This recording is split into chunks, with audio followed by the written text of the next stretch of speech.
Hello. Good afternoon. Welcome. Hello, chat. Hello, world. Stream time.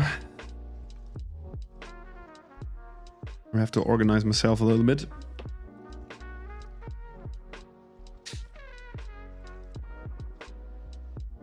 Where's the camera? Is a little bit off.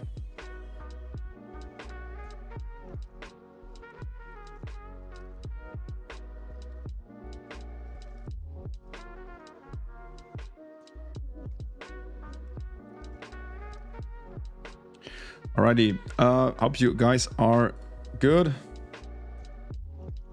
Hey Dree, how's it going? Nice to have you on the chat today. Yeah, I've been quick. I've been quick. I've been sick for quite a while. I had a monster annoying super cold 2 times. Double pack. It was really annoying. Yeah, I'm feeling better now, fortunately, but it was so I've been sick like 4 weeks ago. Nothing serious, just been at a friend's birthday. We've been dancing a little bit. It was cold outside, very damp and cold, and then I'm almost 38 years old, and in all these years I didn't learn that if you dance and you're sweaty and it's cold outside and you go out to join some friends to smoke a cigarette, you put on something warm so you don't get a cold, and I didn't do that. So yeah, it was the first time. So then I was good again after a couple of days, and I probably have been a bit too fast with doing sports again and going out again. And so was the Sunday in the week before last week, I had exactly the same shit again. It was like really exactly the same. So now my voice is back mostly, so I sound quite okay again, and all the goo is out of my head mostly. So yeah, I think I'm good enough to be streaming again, and I hope I'll stay healthy now. Yeah, body wasn't prepared. My docs, so I went to the doc after the second time because I'm always a little bit concerned about my immune system, because I had some issues there in the past. And the doc said, no worries, it's just like you played the lottery by going out and you picked like you had a bad luck outcome 2 times in a row, the same shit.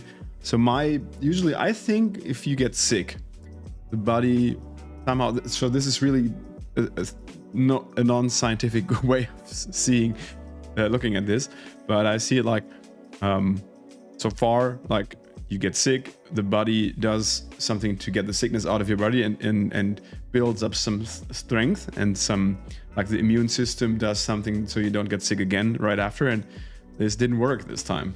So quite annoying, but apparently not really unusual, so just unlucky.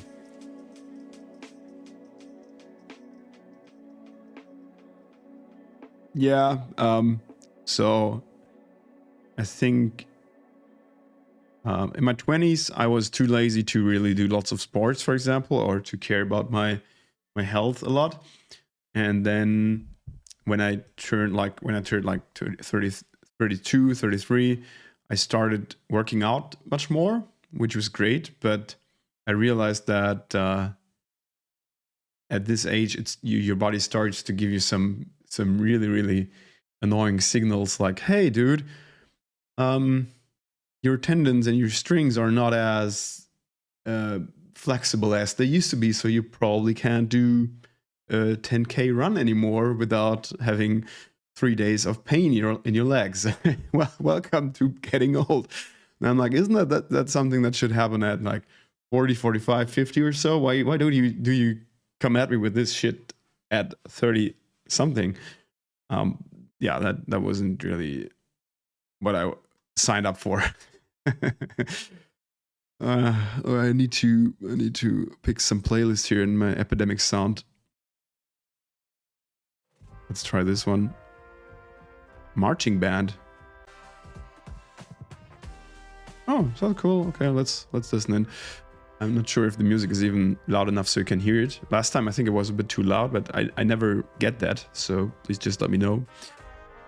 I'm also too stupid to set up some kind of preset that I can just load every time I stream, because I'm messing around with my sound system all the time, so yeah. Renee, is that the right way to say your name? Renee Jamie. Greetings to El Salvador. Nice. Good morning. I guess it's your morning coffee, right? Given the time difference or the time zone. Okay, maybe we should start making art instead of complaining about the health. I need to adjust the camera a little bit. So I can tell you what I'm actually going to do today. Art-wise. And music is nice. Some marching band. Yeah, I can see that. I can hear that. So I am still working on my playing cards, because the playing card deck, poker deck, has 52. Yeah, I think 52 cards. I should know that by now, but... And I'm almost done with the clubs card. So you see here, this is the clubs. 2, 3, 4, 5, 6. Then there's the 7 that is still on my to-do list. I have an idea for that. Maybe I can show you later, but I want to focus on the king of clubs first today. And we have the 8, 9, 10, jack, queen is done, and king and ace are not done yet. So that's where I'm at right now. So it's really pretty close to finishing the clubs season, which means half time if you don't count in the jokers. And that's really cool, because my plan was to release the full deck sometime next year, so mid next year maybe. And with the clubs being finished by end of this year, I'm pretty much in my plan there. So maybe spring is for, or early spring is for the diamonds, and the spades will be there in summer, and then the deck is complete. So yeah, that's the status. So I'm going to, or I'm working on the king of clubs right now. So the scribble is pretty much done at this point. There's some layers, like, okay, just gonna merge them, because this is pretty much, maybe not this one here. Yeah, maybe not this one. So today I'm just going to outline, and we'll see how far I can. Maybe I can start throwing in some colors as well. We'll see about that. And now the old game of which brush did I use again for this project comes. I think it was John Crease. Yeah, I always, it's so stupid. It's kind of a running gag on streams, but I need to compare. Yeah, that's John Crease for you. I need to compare the brush stroke with the ones I did before, so I don't accidentally use the wrong brush for a new artwork. And yeah, so as you see, let's put that on full 100% again. As you see here, so the whole club series is based on okay, cool. Morning coffee and music is okay. Thanks very much. And enjoy. The whole series of the clubs is based on retro video gaming in my own style. And for the king, I decided to go with the Atari 2600, which is before my own time. And so far, I always focused on consoles and games that I personally played as well, like Zelda, and like what did we have, like the PSP with Loco Roco, right? So, and then we had what did we have? So we had a Tamagotchi, the phone, the PS1 with the reference to Metal Gear Solid. So that's pretty much my own video game history. And I wanted to also portray the Atari because this came out actually before I was born, but it had a huge impact on the systems that came after and the video games that I personally grew up with. So I thought it would be nice to have this as a tribute in there as well. And I just like the style of the Atari. I mean, look at it. I have the reference picture here. Everyone most likely has seen this thing before. The switches here and the whole, like this wooden part, I think it's the special edition thing, but I'm going to pick that up for my illustration as well. It's really a fantastic design. Looks like could be a console from the early Star Wars movies or something, with the black design, etc. It's really nice. So let's see. So I have isometric grid here, that's good. And as usual, I'm drawing a symmetric design. So as you see here, I have in Procreate the symmetry function switch to on, so I can just draw both sides of the card, and I will make some small adjustments later that will differ in both the sides of the card, but we'll do that later on.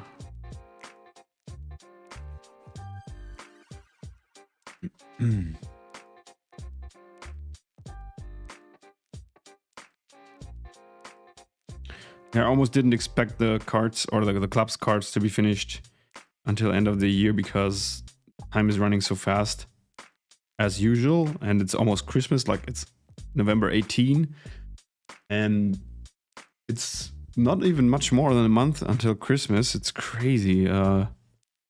And I still have lots of to-dos for this year left on my list, and I won't be able to cross them all off the list, to be honest. It's just I don't think it will be possible. My brush is behaving weird again. I'm getting aggressive with this. I'm going to unplug my iPad from the power that usually solves it.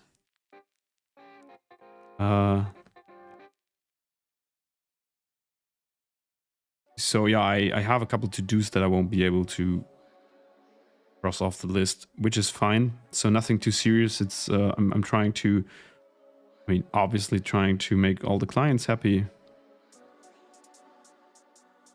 because that's top priority, to not be an unprofessional artist telling clients, I'm sorry, it's Christmas, come back next year. I know we agreed on something, but I don't give a shit. So no, I won't do that. But there's stuff like, for example, my podcast that I wanted to start long ago, and I haven't been able to. So I reached out to a couple people to that I wanted to have as who I wanted to have as guests on the podcast. I have been thinking a lot about potential concept, and am quite far down the road with a concept that isn't really something super special. It's in the end, it's going to start as a regular two artists meet and talk about art podcast. But I also wanted to use it for promoting the upcoming book, the Mirror Dreams book, and that makes the potential schedule a little bit tighter, because obviously I would want that podcast to be released before the book comes out, or the Kickstarter comes out. So we'll see about that, but I don't want to put too much pressure on myself with that, because it's still a project that is supposed to be fun and easy and natural. So we'll see. Hey Davey, how's it going? Entered the co-working space. So are you working on something right now?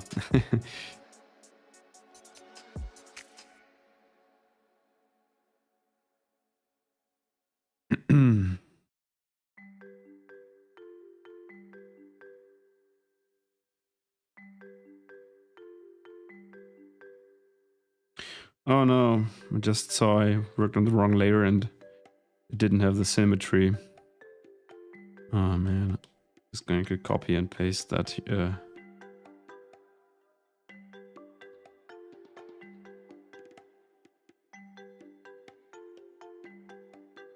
Copy paste that shit and well, looks good already.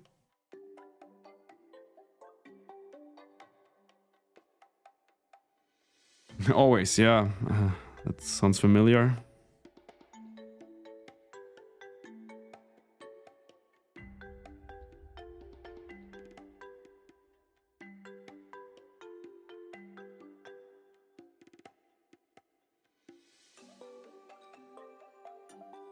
When's your toy coming out? That keychain thing.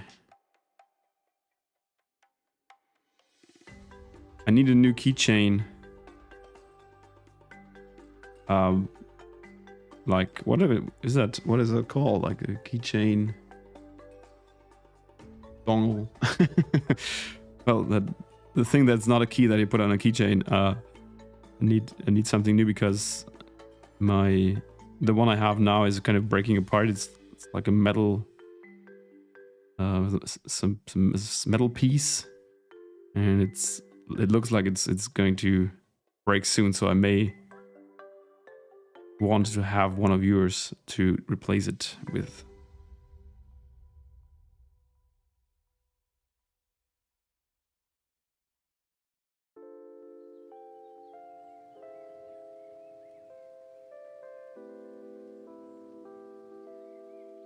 Oh, this week already. Nice. I've been thinking about doing a job with animal pins, right?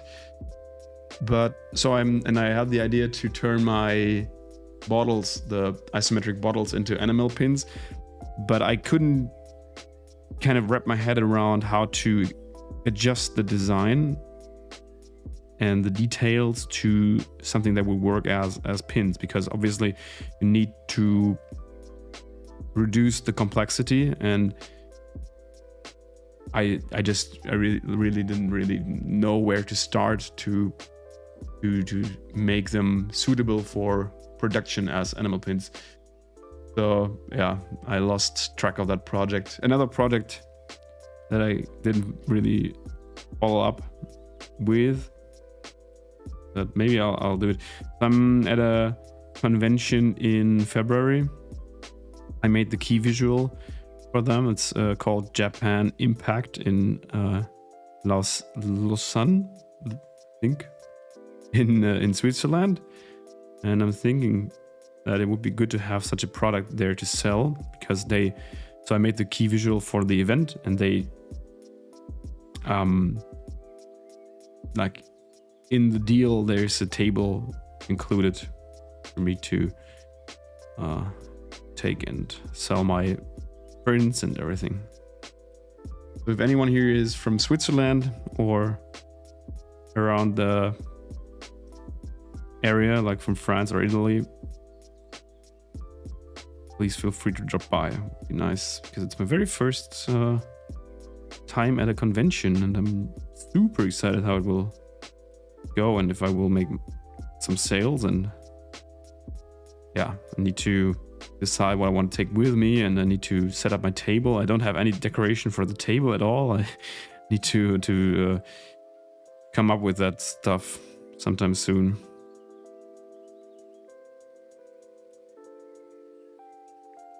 But I think pin production is probably not even possible until then. Maybe it's coming too early.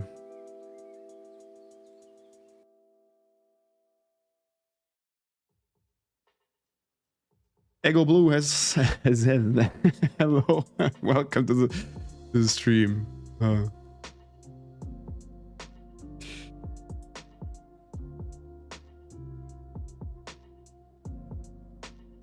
My brain is lately. My brain has been giving up on certain tasks like speaking. I don't know.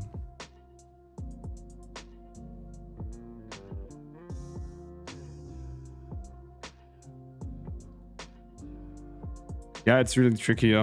So the manufacturer told me they could even do that themselves. So they offered to create or do the pre-production for the pins, but honestly, I mean, it's probably something they do every day, so it's most likely they know what has to be done, but it's also, I'm not really comfortable with giving up the creative decisions or so, even if they are sending samples, etc. But it's still, I feel like it's still a creative decision, like what details you want to cut out or want to get rid of, where to make like compromises between complexity and style. And I mean, maybe I would be surprised how they kind of nail it, but yeah, didn't want to try that so far.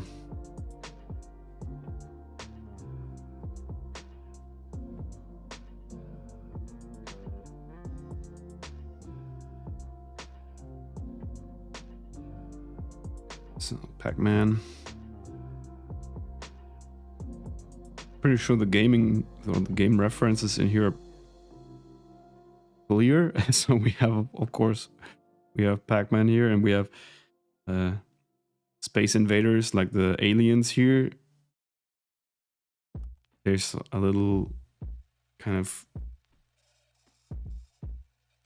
gag here because the guy on this side, the king of clubs, is kind of hitting that Space Invaders thing.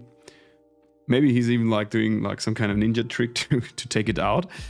And on the other side, we have him with one of those guns. I think I want to add a cable here as well.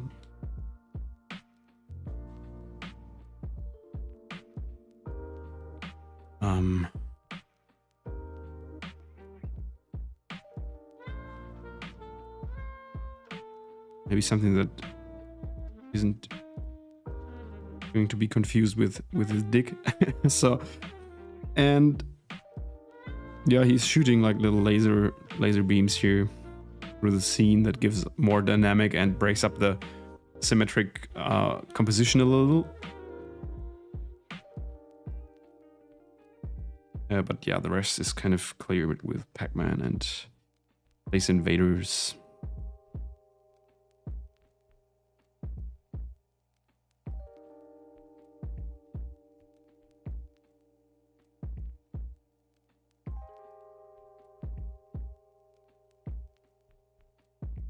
Stoned Pac-Man.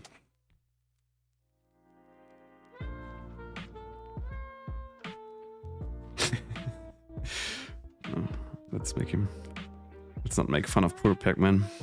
He's a good guy. Right.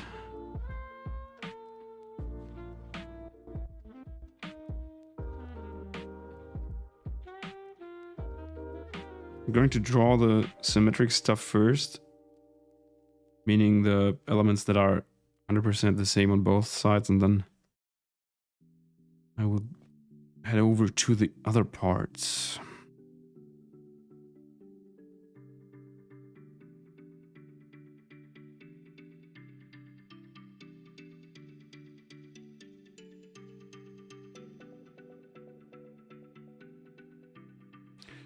Hey Cookie, thanks very much.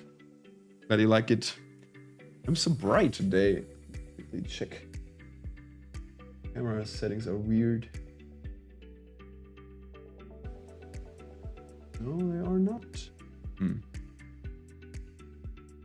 feel like I'm always a little bright in the face, but it's not that important. Most important thing is that you can see my screen, but it's not that important how I look.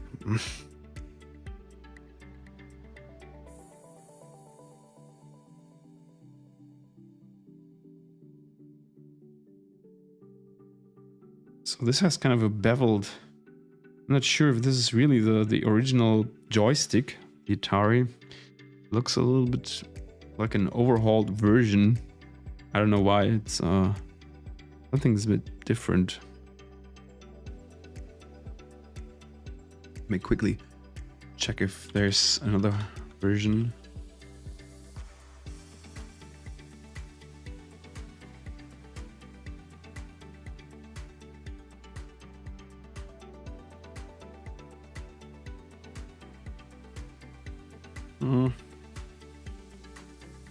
I think it's the yellow, those yellow rings here. I think these are usually black.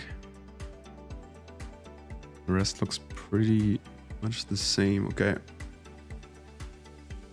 Well, that's fine. I can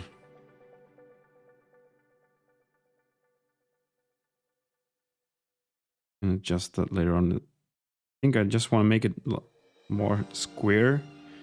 Now it looks more like a rectangle, which is I think I'm going to change the shape to something like that here.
Okay, joystick looking good.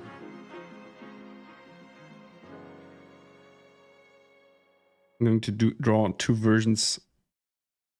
This one here is, as you see, the character is grabbing it here.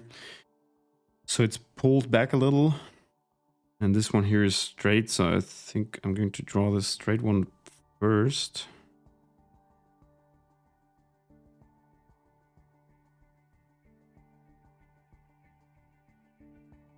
And then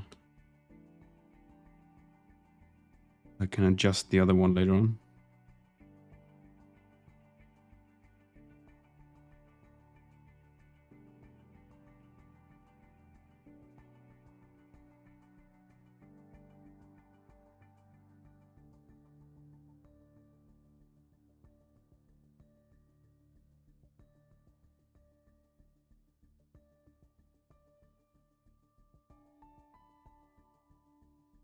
And it has it's a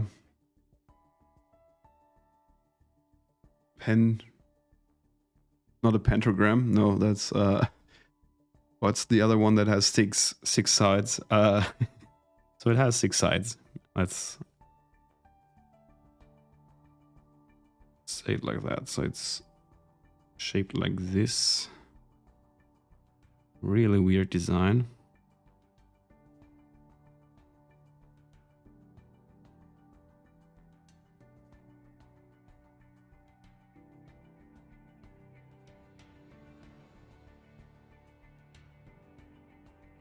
And then it has like this rubber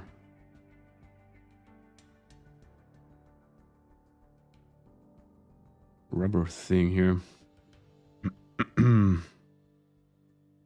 Bit like a gear lever or something.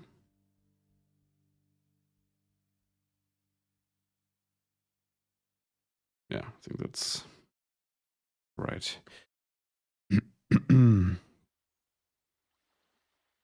And this one here.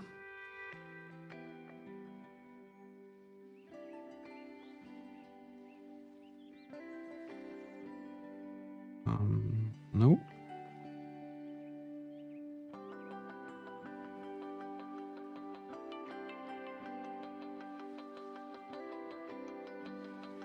Oh shit, no, that was stupid. Need to do that on a different layer.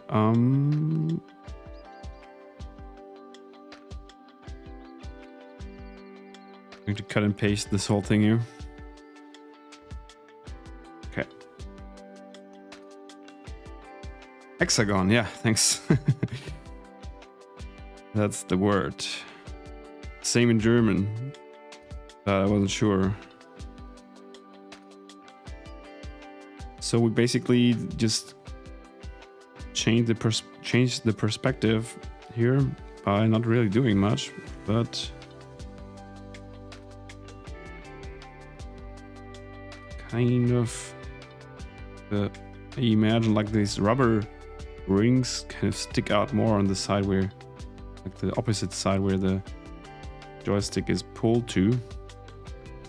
So I will just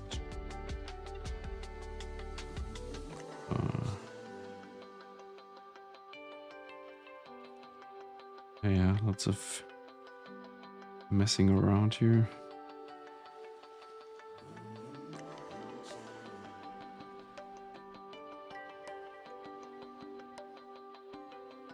So yeah, something like that.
Okay.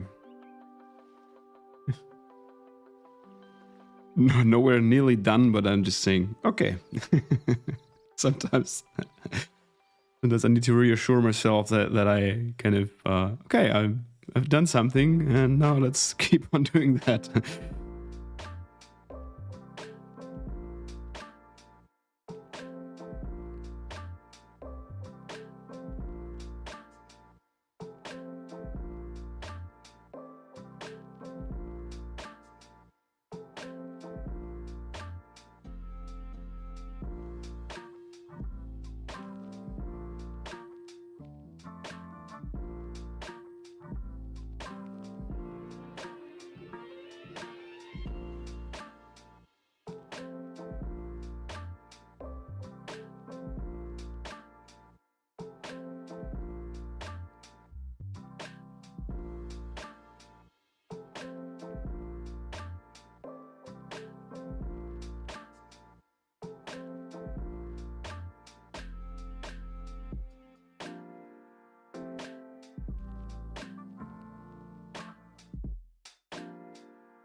So the guy takes out the Space Invader alien with a nice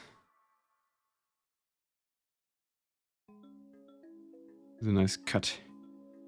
But he's also surprised that it works as well, maybe.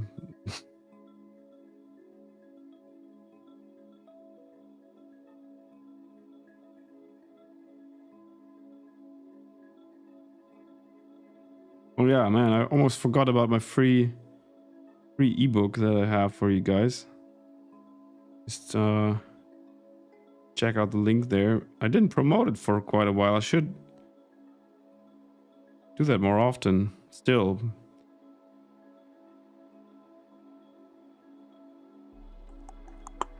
Like all the big companies, I just want your data and just want your email address, and I'll send you my free ebook. But I'm not that evil in comparison.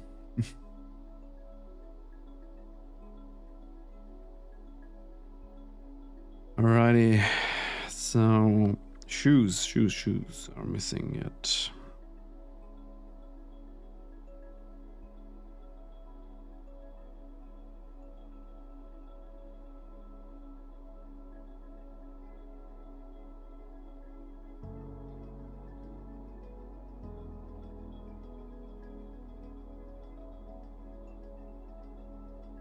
Huh?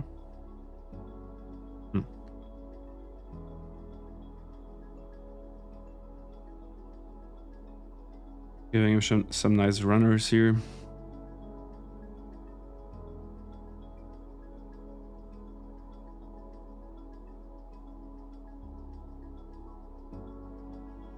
I love that does this look like a left shoe? I think so. The cards, I love that the illustrations I'm making for these are not like ultra high detail. I have illustrations that I put more details into, but it's still giving me enough room to, you know, make something like this shoe here and give this a special look or design. So it's kind of on the edge of simple illustrations that are very clear and very clean, and but still like there's room for these details. Then I like that very much when I work on these. Because other illustrations, you know, the outlines take like 20 hours to finish because they are insanely detailed. And here I have these little scenes that are embedded in some storytelling. And I still kind of like push through my style here by being very detailed, by staying very detailed in like a given frame somehow. And I can really recommend doing these playing card projects because it's, if you want to start like a little personal project, it gives you great guidelines for what you can do, what you want to do. Like you have this amount of cards. You can start with like doing only the court cards if you don't have as much I just wanted to say if you don't have as much time as me, but I never have time. Just that I take the time I work on these off from other stuff like living. So but still, yeah, if you're not like, if you don't want to commit to a full deck, if you're not as stupid as me, you can just go for the court cards, or maybe just the spades or so. Like do just the 3 court cards for spades and maybe a nice ace or something. That's what I really love about this playing card thing.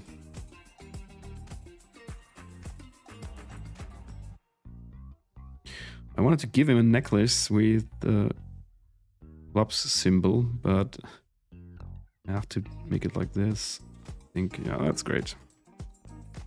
Also, here he's wearing Jesus. Here he's wearing a t-shirt with this UFO. And I don't know if I want to do that here as well or something else.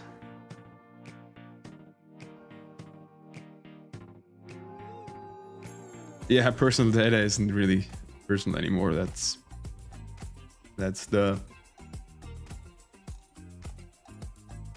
pessimistic but probably true way of seeing it. So yeah, if you see it like that, please give me your email address so I can spam you my emails every 3 months or so. Because that's something I wanted to do more often this year as well, and that didn't work out. It's writing more regular newsletters. Unfortunately, that really somehow, yeah, that's something I didn't really get into. And with all this free ebook stuff, I mean, there's lots of work in that ebook, right? And I'm giving that away for free, or for your like for your subscription. And I'm not even making any use of that. So now I have like 2,500 followers on my newsletter, which is great, which is better than I expected, to be honest. And now I rarely send around newsletters, so I maybe should think about changing that. Okay.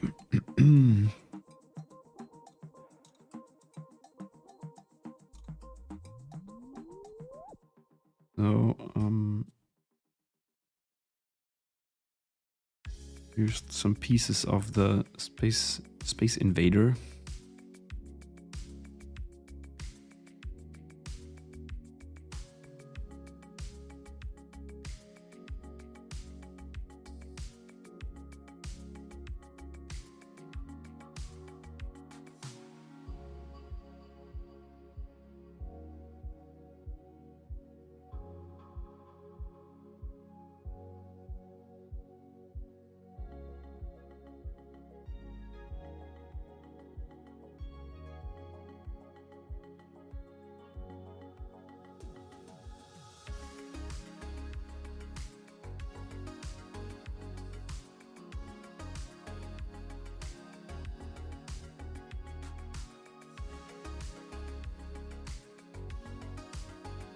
Yeah, well, the whole email thing, I don't know. I'm always happy to share insights or thoughts about this is pretty obvious. You see that all the time. Someone sharing a freebie, and in exchange they want your email address, and that has the very simple reason that nowadays it's getting harder and harder to reach your audience, and creators of any kind just want to become independent from social platforms like Instagram or etc. And an email list is supposed to partly solve that, because you have a direct connection, a direct way to reach out. At least you know that you can send something directly to their inboxes. If they read it is another topic.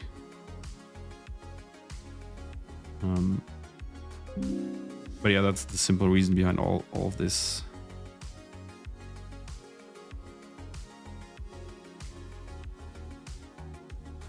Sometimes I don't know. It's like I feel like it's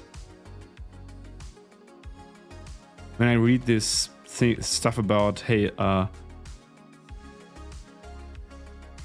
am giving you this ebook for free because I'm so nice and I want to thank my community. Yeah, that is right to a certain extent, and I'm giving this away.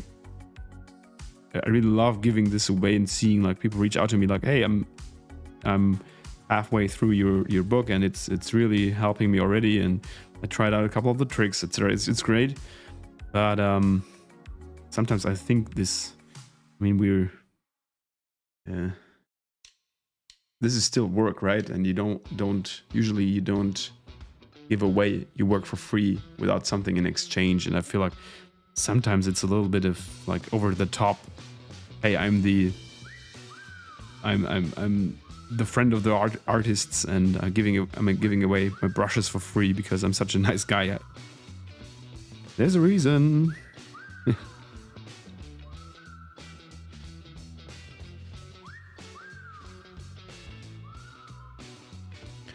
A theme or a story for playing card. So I think my basic story for my cards that I'm doing here are very simple, and I think it's a great example for how you can come up with an idea that isn't too complex, or like that doesn't think outside the box in an extreme way. Because the deck will be called Suits of Life, and I started, or I had the first idea for the cards. I think it was actually something video game related. So I wanted to do something retro video game related, and then I just wrote down a couple of ideas, and I had other ideas that I also liked.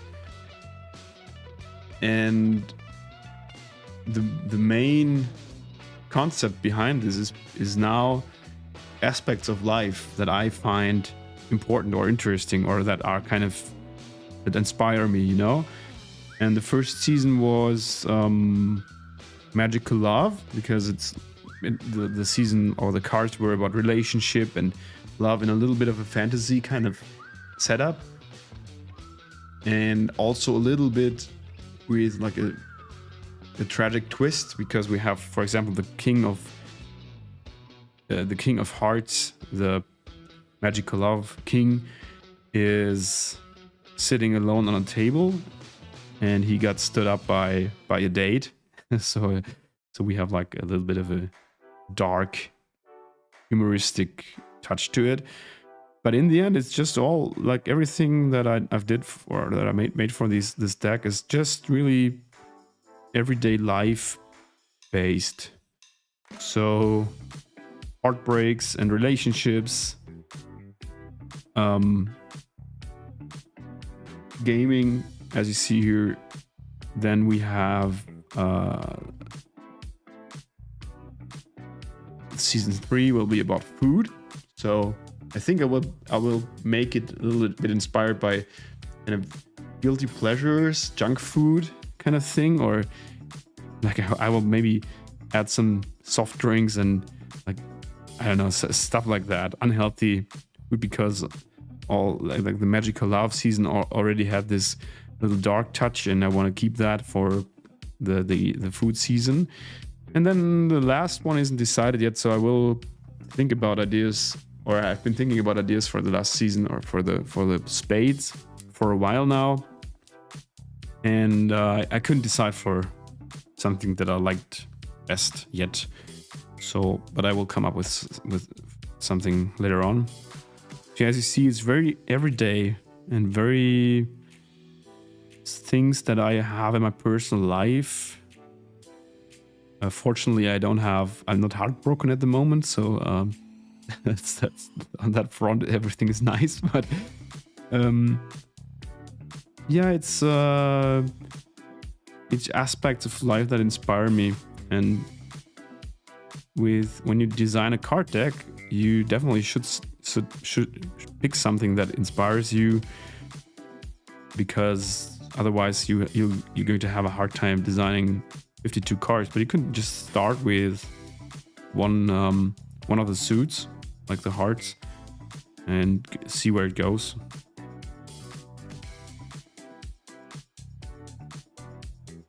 And the rest is just really giving it the personal style, of course. I mean, that's all. That also plays a big role with such a project, because my idea was to make all the cards isometric. So I experimented a lot with isometric symmetry, something I never did before, and I think that's definitely an aspect that adds more personality and more uniqueness to the whole deck in the end. Yeah, and that's kind of aspects that come together to something that is kind of your own project in the end.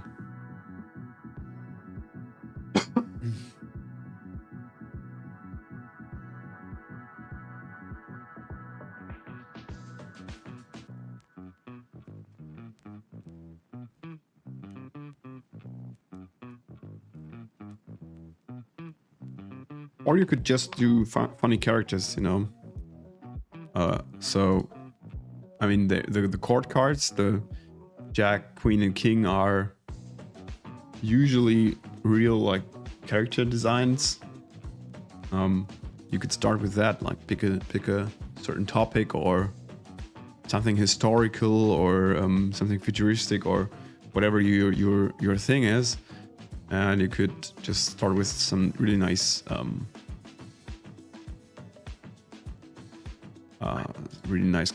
character concepts. I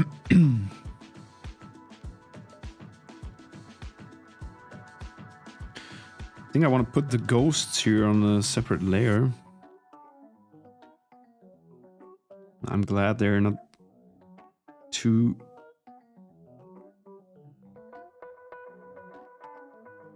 hidden, too much hidden.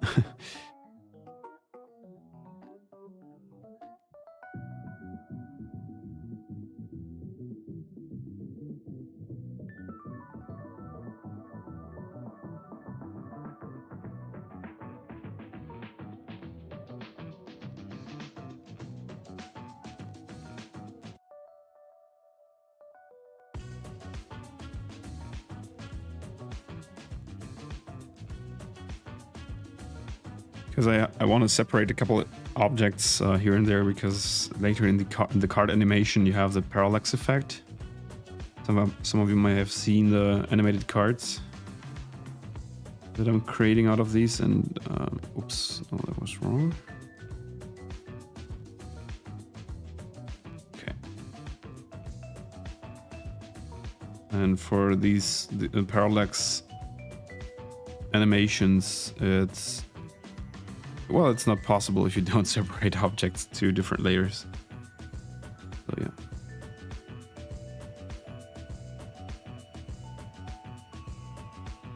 Yeah, absolutely. If you do a full deck, I So if you're still practicing or if you're finding your style, you have to expect that the first card you do will look very different in terms of the style. It will look very different to the later cards, or the newer cards.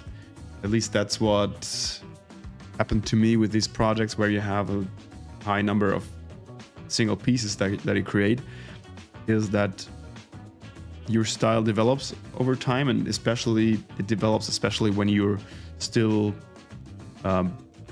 early in your artistic career or artistic development. And I had a couple projects where I was a bit frustrated in the end, because when I finished the last pieces, I didn't like the early ones anymore. So this isn't, I'm not saying this to disencourage you at all. I just, as a warning. So please go ahead, and because that's the way you learn and improve, of course.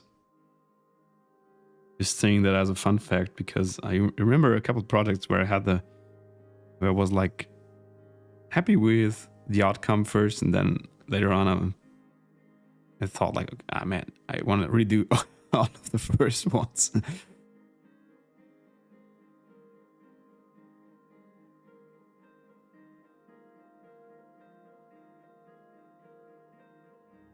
It's totally natural. I think many artists can relate to that. Not only within the same project, but also with your art in general. It's just like always these pieces where you think the concept is good, the execution isn't there yet.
Hey Jojo, how long does it usually take you from the concept to finishing? Yeah, well, it depends very much on the complexity of the execution, first of all, because the grade of detail pretty much decides how long it takes for me to finish something. But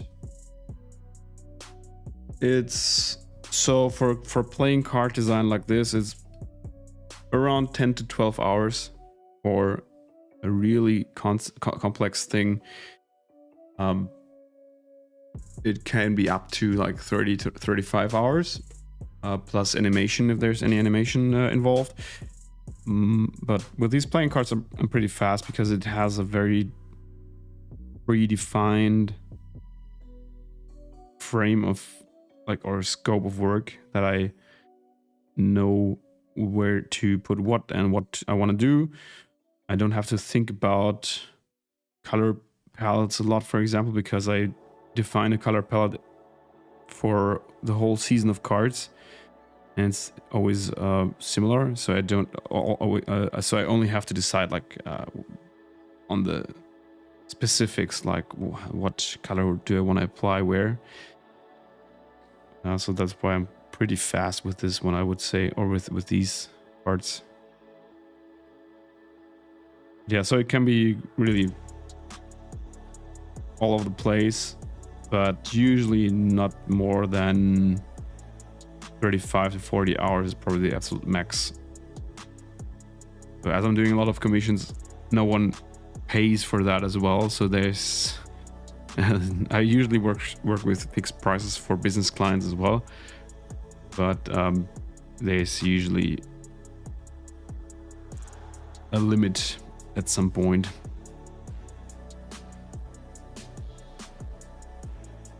And you asked about inspiration. Well, I don't know if you just tuned in the stream, because I just explained how ideas for this playing card deck come together, which is pretty much based on everyday life, observations from daily life. But apart from that, certainly stuff like pop culture, like games and movies. Architecture is a big inspiration for me, because it's plays a big role in my art. If you look at my portfolio, there's lots of architecture-based work in there, or architectural influenced work.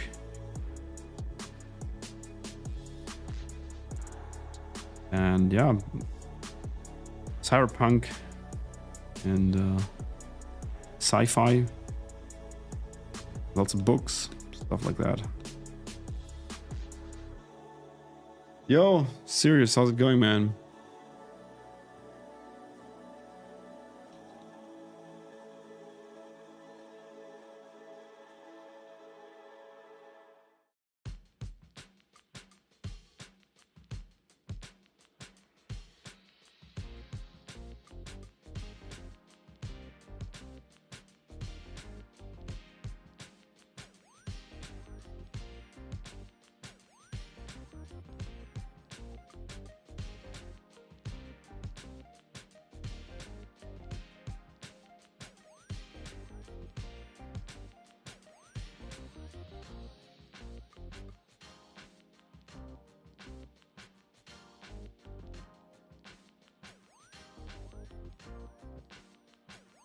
Gonna be lazy with these and just copy paste them.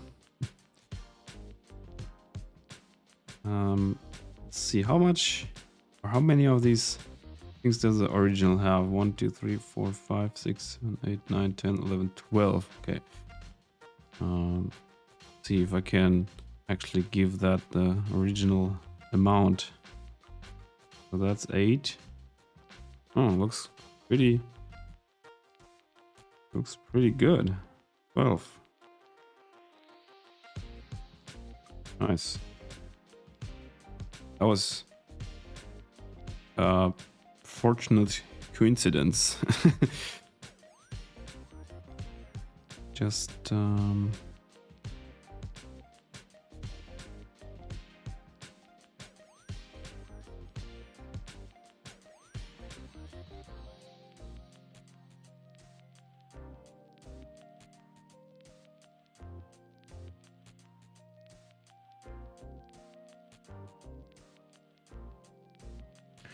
Yeah, it's been a while for sure. I've been sick.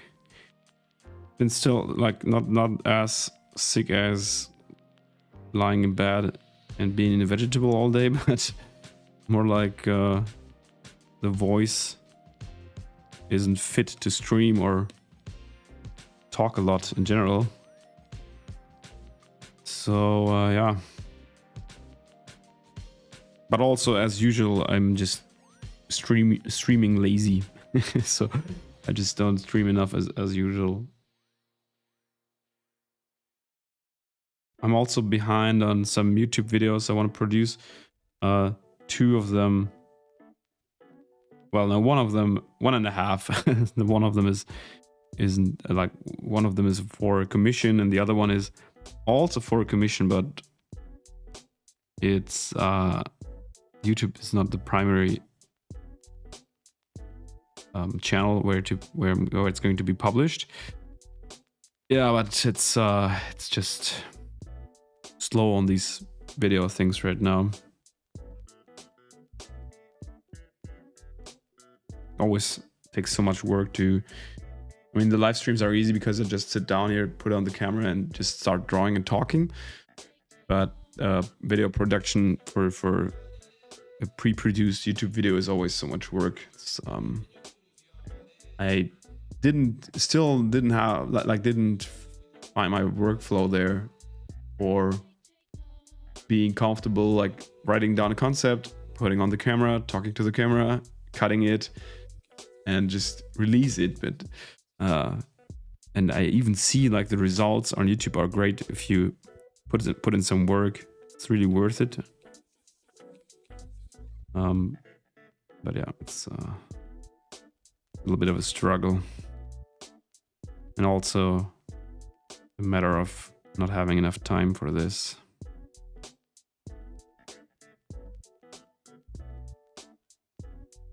Yeah, thanks Jojo for coming in.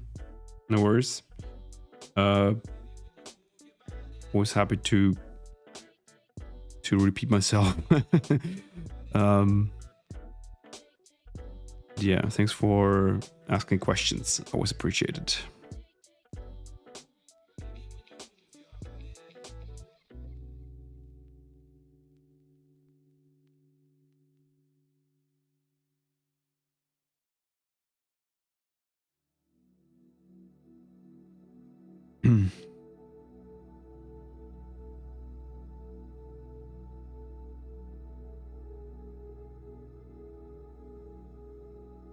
Yeah, the purists.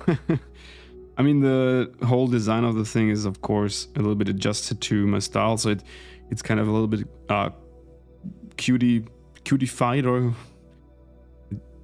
given like there's a word for that. It's not cutified. It's I think it's even an official term. We have that in German. In German, we have a term for. It's usually used for language, but you can also use it for something visual, and it's Verniedlichung. So if you take something and make it cute,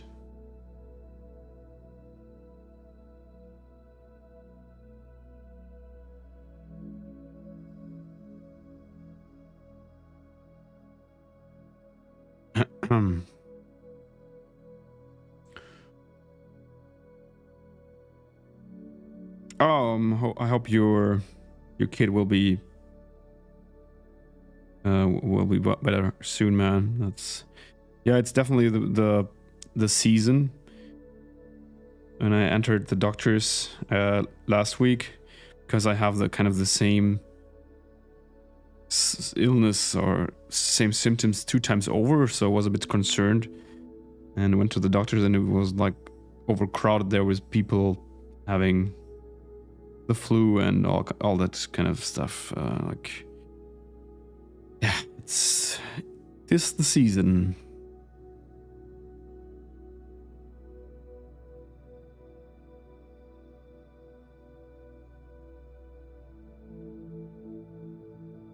But I've also been a bit stupid for going out without proper warm clothes, like going out in the cold. So it's a bit of definitely my fault, at least like too small part of it.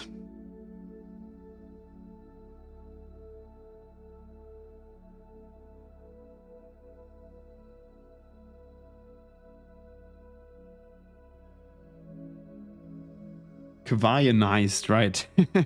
that's something I had on my mind as well right now, and I'm sure that's not a word.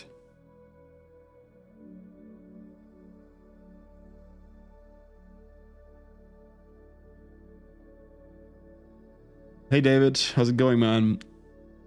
How do you come up with prices for friends if they want something drawn? If I charge them differently? Well, I don't like working for friends, to be honest. It's something I rarely do.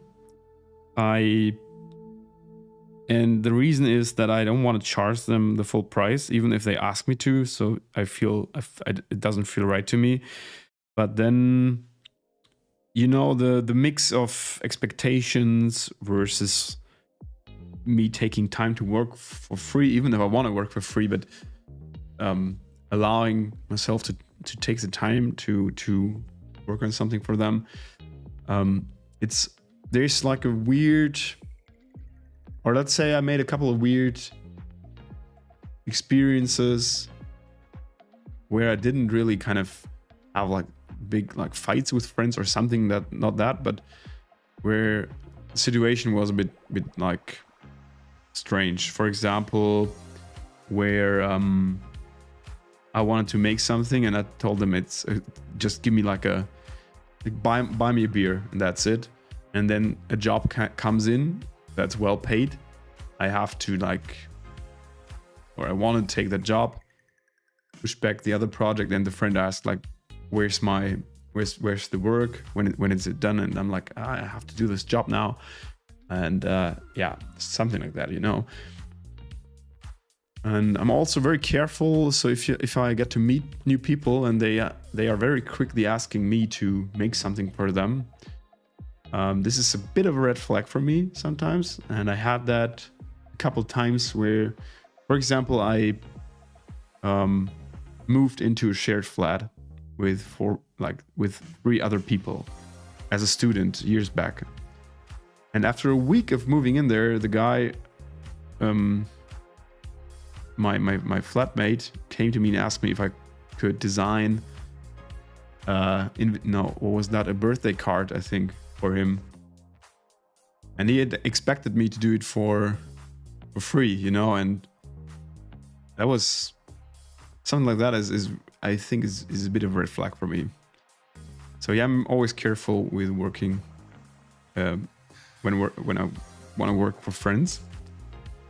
But if they insist that they want to get something done by me, yeah, I do special prices, but I don't do free work anymore. So, for example, I take 30 to 50% or so. Yeah. I'm just trying to remember when the last time was that I worked for friends. I think like I charged them, let's say it was like a 1,500 euro commission. I charged them like 500 or so. Yeah.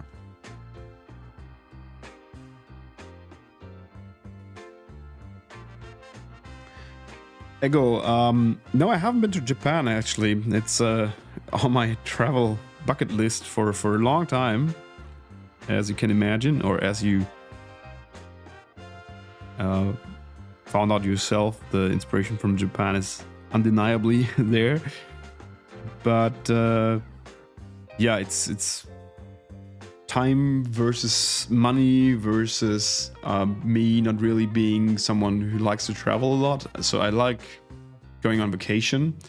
My wife and I are usually doing one bigger trip each year.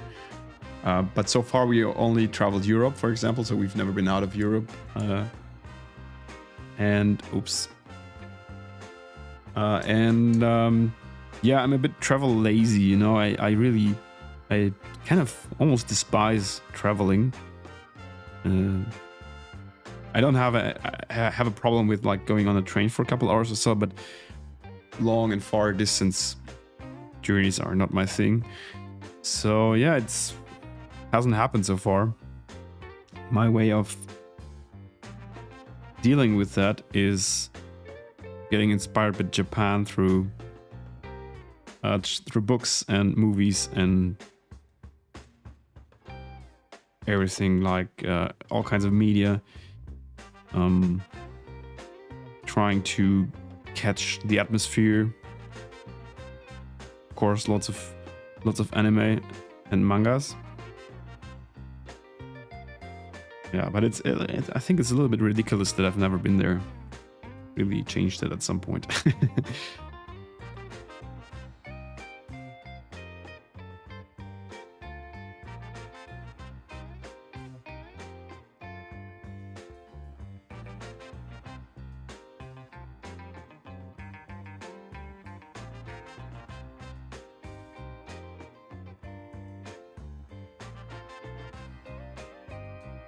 I think right now would even be quite a good time to go there, because you have the yen is pretty weak at the moment, and the exchange rates are crazy good, like exchanging with euro. So you could, even though it's an expensive trip, you could save lots of money at the moment.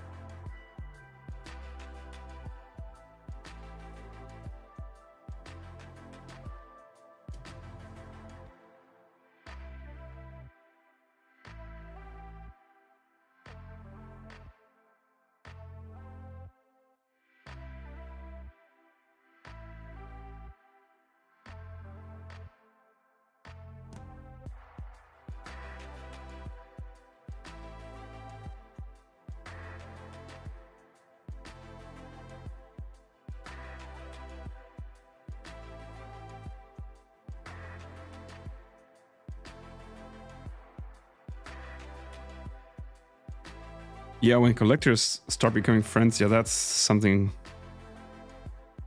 where you have to kind of set rules, or it's tricky. Yeah, definitely.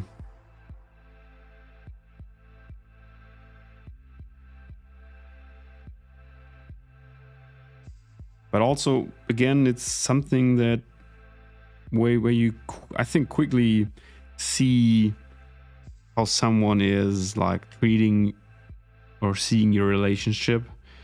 And the most important part is that it has to stay respectful. So if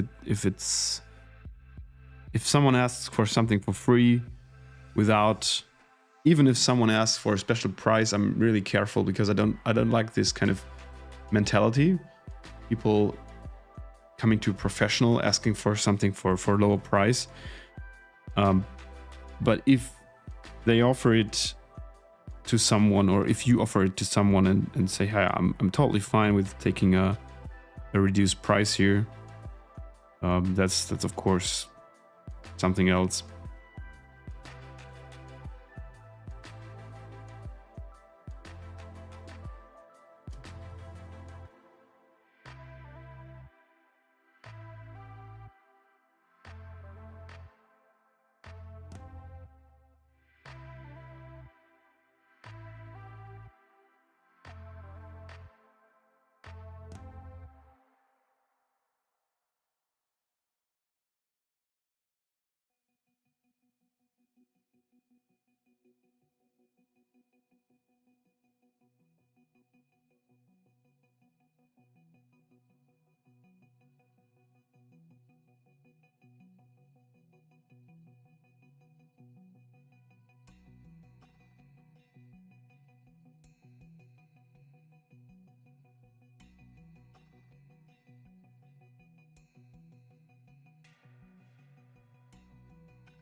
sometimes they request topics you feel uncreative with. Yeah. So that happens with clients, of course. But with clients, it's like they pay money for your creativity and your creative vision. There's still, of course, clients, at least I have that from time to time, that approach you for a commission or a project. And I'm like, are you guys sure that you have the right illustrator? Because that kind of works. So, for example, a while ago, someone asked me to do a cartoonish portrait of a politician. I think that happened 2 times over the last years. And I have one portrait of a politician in my portfolio, which is, what's his name? Sergei Lukashenko from the Belarusian dictator. So I have, and that's not comical or anything at all. He looks very serious. He looks very evil. So I think that's far away from like a cartoon mockery thing. And that's kind of the where I just say no, I won't take this job because I will not enjoy working in this kind of style, and I also think that I won't be very good at it. And then there's these gray areas where you have requests for things that you know you could do it, but it's not 100% down your line. And I think you have to decide if you want to do it because of the financial circumstances. So if the offer is good, you're like, okay, I'm getting paid for something that like it's like compensation for not really feeling too comfortable with the briefing. Or yeah, well, you probably just really need the commission because you need to make money.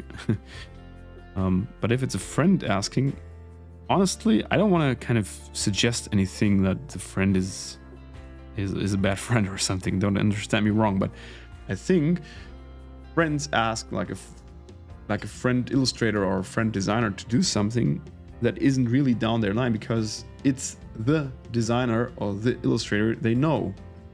So if I have a friend, of course I'm friends with other creatives, but also I have also circles of friends where everyone has a completely different profession. And I realize or recognize that when there's some topic coming on the table that is remotely about design and creativity, let's say interior design, and they ask me like, what's your opinion on this interior design? And I'm like, I'm not an interior designer, and this is also absolutely not my style by far. So please don't ask me this just because I am a creative worker. You know, it's like asking a car mechanic to repair an airplane. It's bullshit. And whoops, that was wrong. So yeah, and I think that's the reason sometimes these requests come out of your friends circle. It's not, I don't want to blame anyone. It's really pretty natural, I think. But just trying to find an explanation for that, because I know exactly what you're talking about, because it happened to me.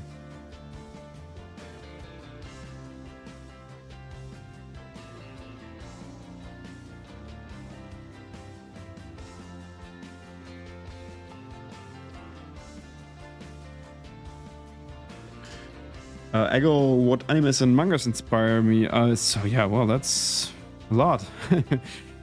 Right now I'm reading the classic Dragon Ball manga again, because after Toriyama died a while ago, I decided that I wanted to get into his work again a little bit, because I realized that I know a lot of his work, but not in the original way or only as anime and not as the original manga. So I bought a couple books, including the original Dragon Ball, and I really enjoy it. It's fantastic. It's I love reading it. So I don't know if it directly inspires me at the moment to anything, because the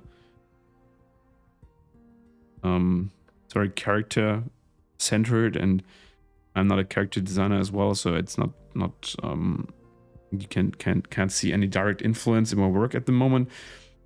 But the whole kind of vibe and the way the storytelling like this old school style of the storytelling is really something I just enjoy a lot. So yeah, I'm reading that at the moment. I don't know what good anime I've seen lately. I didn't watch. I watched Monster.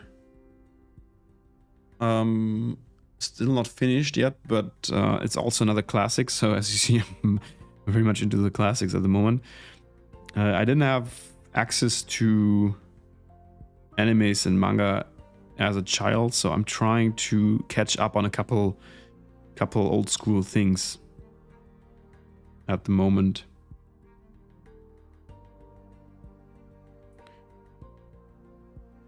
Same with Berserk, for example. Berserk is really great, and it certainly inspires me because I feel the urge to make some dark fantasy art at some point. Not really my genre so far, but I would really love to after reading Berserk. And it's incredible how much I see the influence of Berserk in other people's work now that I wasn't aware. Like I wasn't aware that, as at least like I think I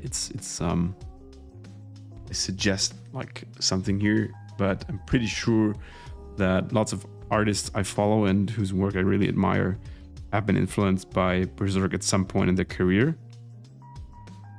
So yeah, and it's funny to kind of do this reverse discovery now.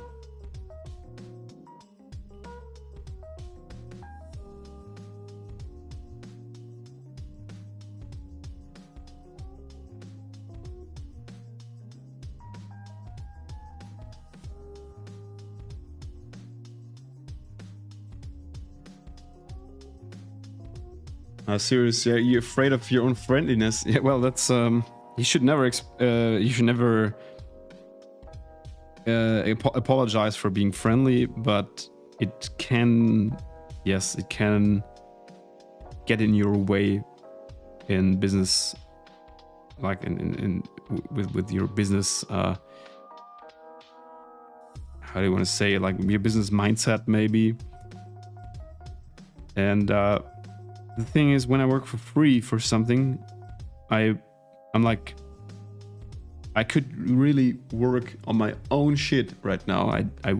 If I work for free, why do I do it as any kind of commission or so? Why don't I just work on my own stuff instead? And that's kind of the deal breaker for me to do free work for others, if it's not like a gift or something, of course, or if it's a really good friend who I make. I made like not Christmas. I made wedding invitations for friends, for example, or stuff like that. That's of course something completely different. But if it's free work with like a business background or so, nah, I'm out. Then I can just make playing cards like here and have fun.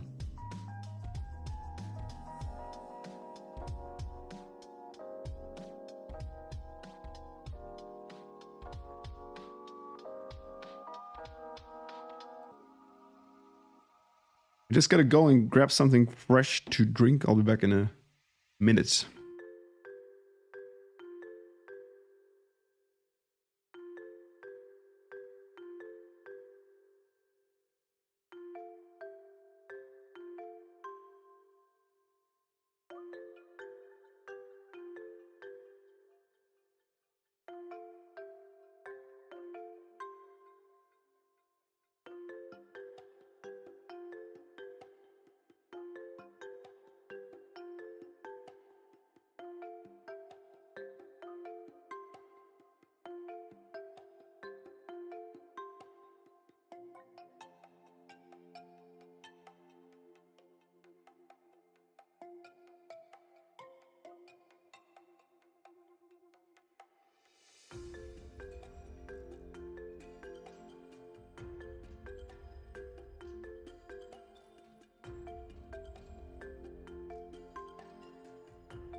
I also found half an apple from breakfast leftovers.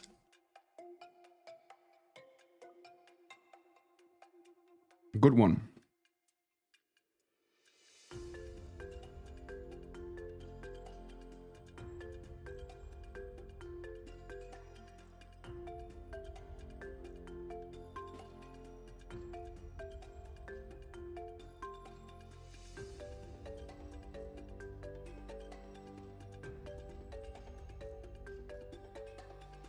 So back to your questions. Sorry.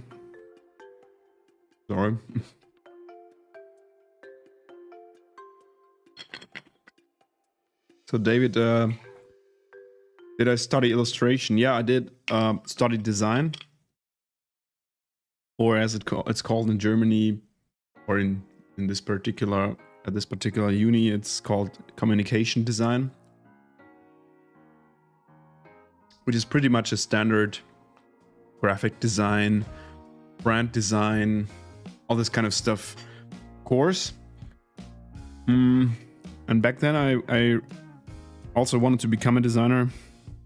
So my plan was to be an illustrator on the side, or just like use my illustration skills in projects every now and then, but not really become a professional illustrator first.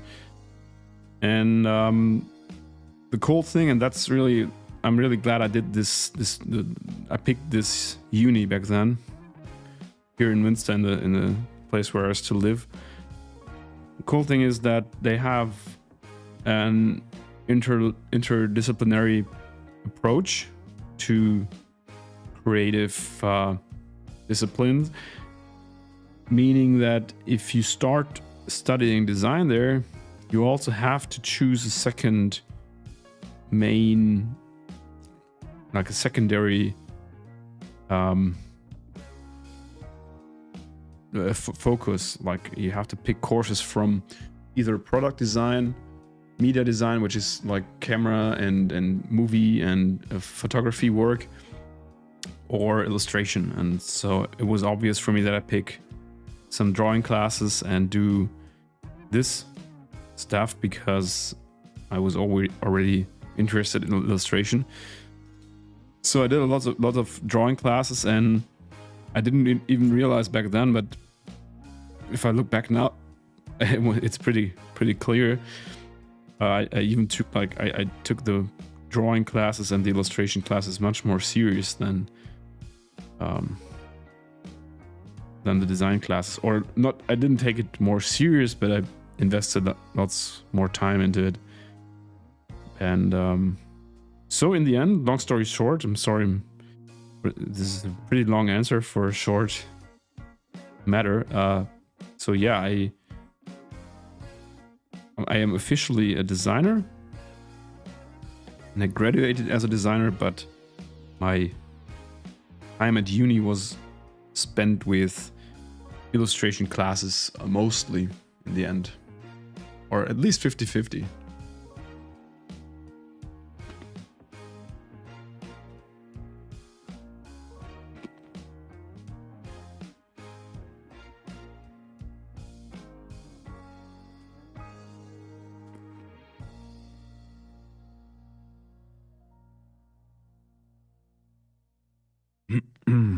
I really enjoyed the time there as well, so I think it was worth going to uni, but definitely not necessary to become a professional artist or illustrator or anything.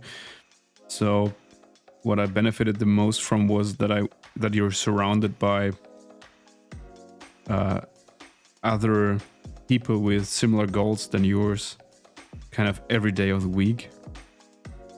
So there were of course the designers that who were interested in getting a position in brand agencies or ad agencies after uni, and then you had absolutely comic nerds and children's books illustrators to hang out with, and that was really inspiring and very very nice to find out your own position and get direct feedback by other people in your field.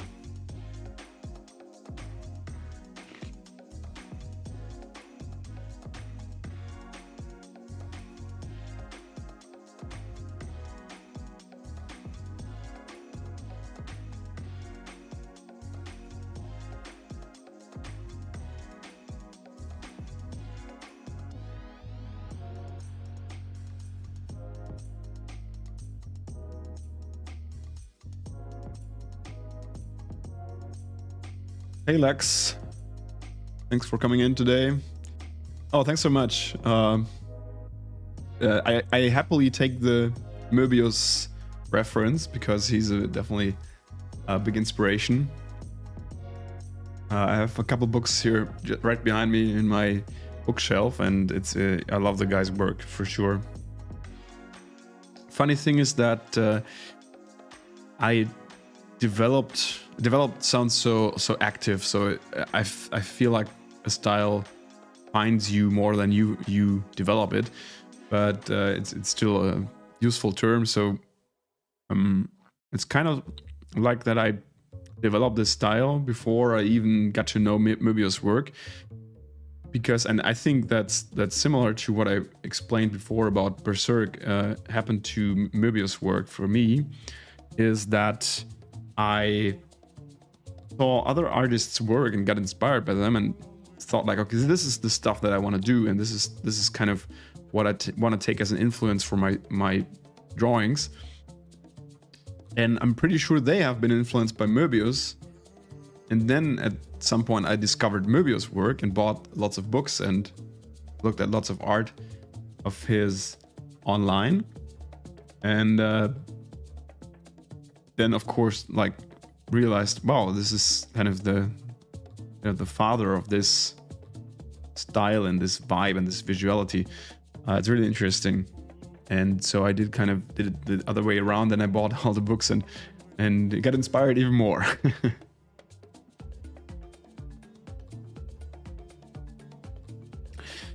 So yeah, it's an ongoing, never-ending source of ideas, and it's really fascinating how timeless it is as well. So I feel like it's the work is not getting old at all, and I have that with other artists, meaning this in a totally 100% non-disrespectful way, but I'm growing bored of other artists' work from time to time because I looked at it too much. But it's whenever I get a book of Möbius on my desk, and I sometimes when I do certain work, I grab a book of the artist and put it on my desk here with a certain page flipped open, or just like flipped open at some random page, or just put it here somewhere. And whenever I sit here, I just and I feel like I could use some inspiration, I flip it open for 5 minutes, just randomly browse through it, and then that works great. And with Möbius' work, it's it always does the trick. Same with some mangas like Akira, for example. So whenever I have one of the Akira books here, it's I know that it will inspire me, just because the drawing style and the panels and the storytelling is insane. And there's a reason for the ongoing hype is the wrong word, but it's kind of people are inspired by it in an ongoing way, I think. And it's crazy for how long now, and generations coming after. I mean, I'm not the youngest guy as well, so there's people following after, starting a creative career, and they also don't stop being inspired by Akira or Möbius or these masters.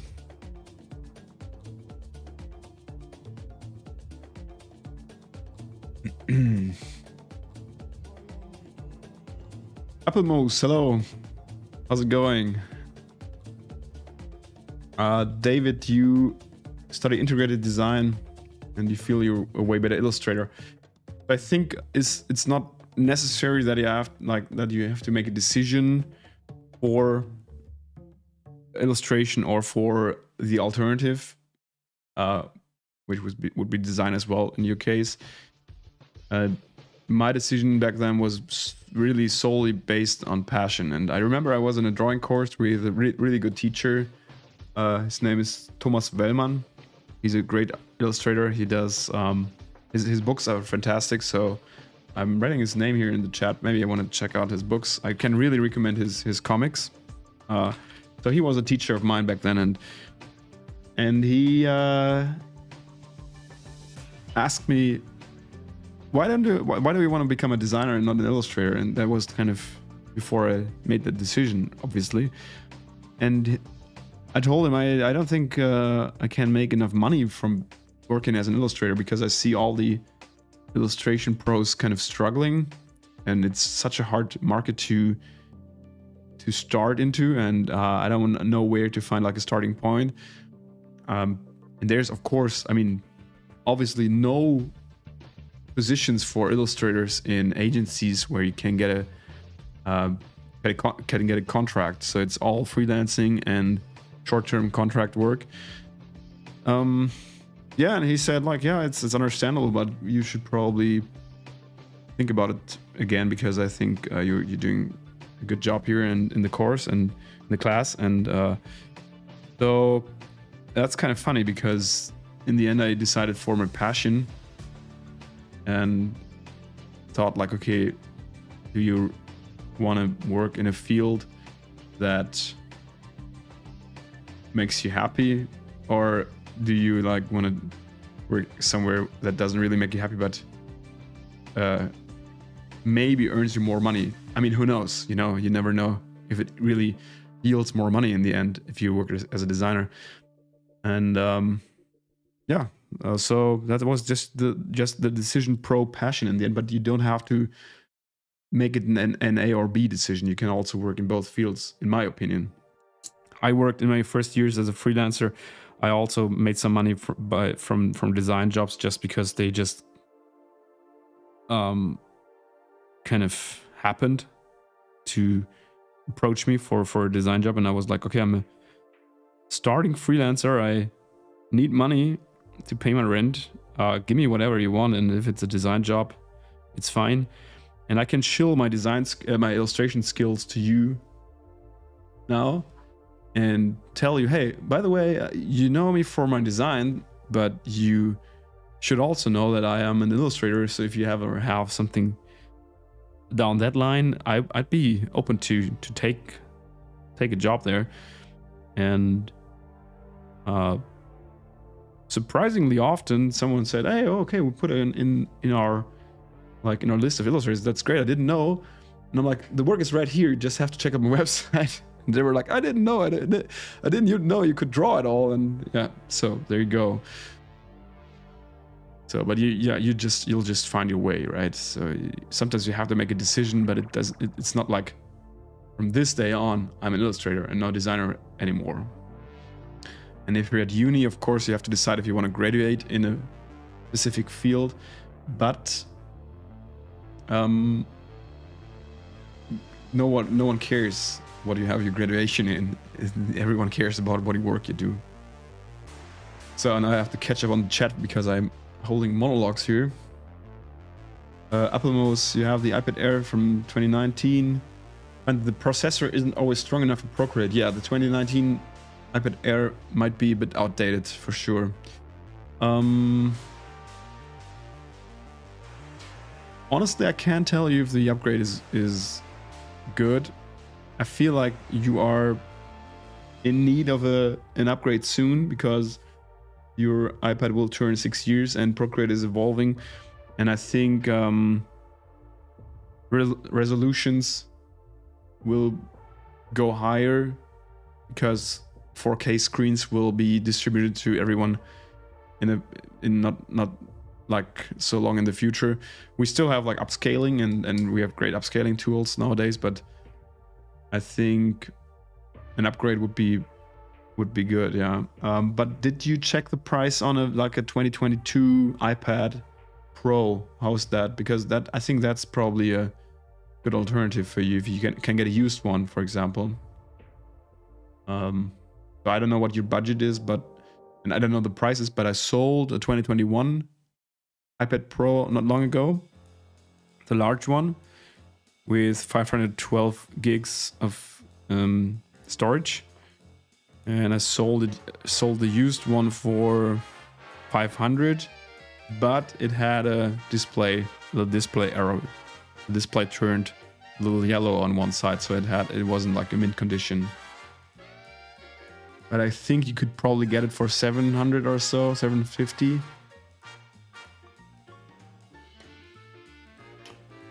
Oh, Lex, your fellow NRWler. Ja, liebe Grüße. Liebe Grüße nach nicht weit von ihr.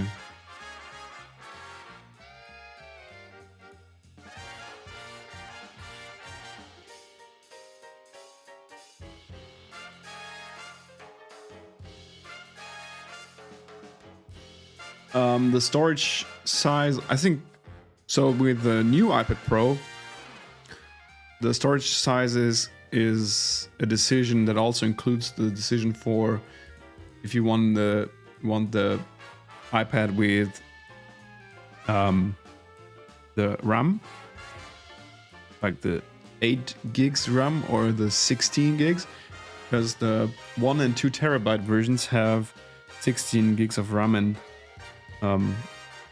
so you kind of have to, it's a combined decision kind of.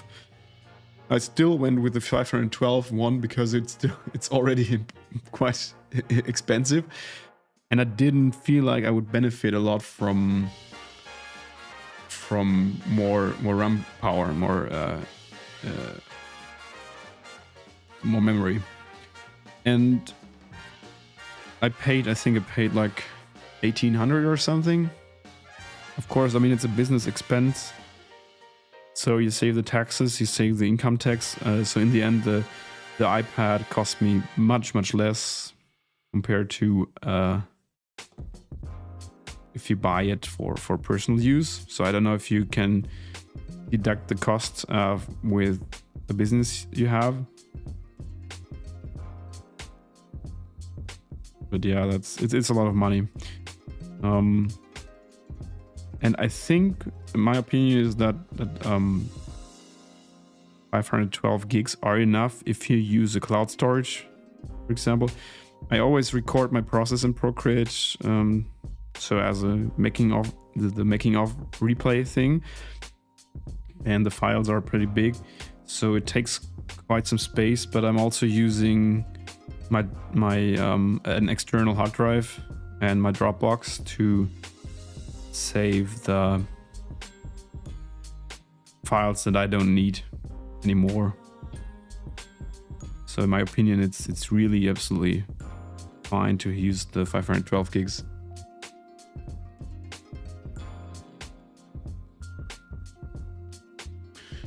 Yeah, the refurbished one. So if it's refurbished by Apple directly, you don't have any risk, because I think they give the 1-year guarantee on these.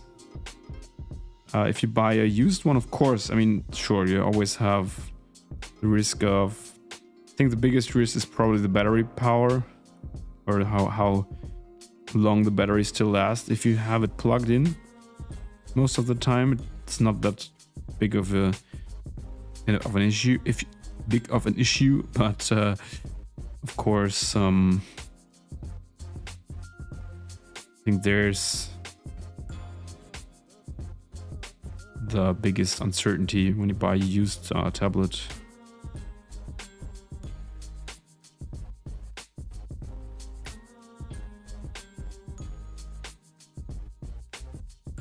But I really don't know how much power the iPad Air models have, the newer ones. I'm not familiar with these because I always directly go with the Pro versions, because I think it's the best value for money, even if they are still expensive. But given the fact that I'm using the iPad every day almost.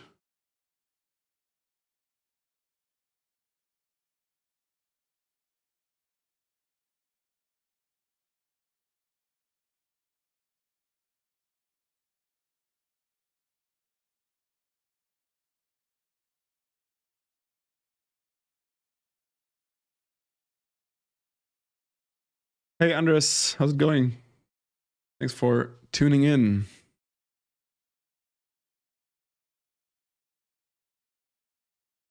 We need some music.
Yeah, thanks for tuning in, Ego, and for chatting with us. Much appreciated, and hope you've been productive. And see you soon. I will be live sometime soon again. I always say that, and then I disappear for months, but I want to try.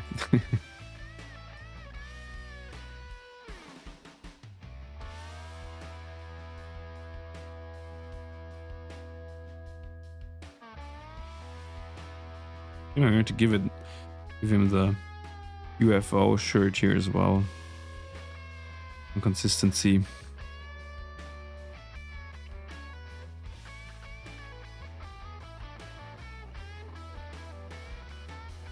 Could be an egg as well.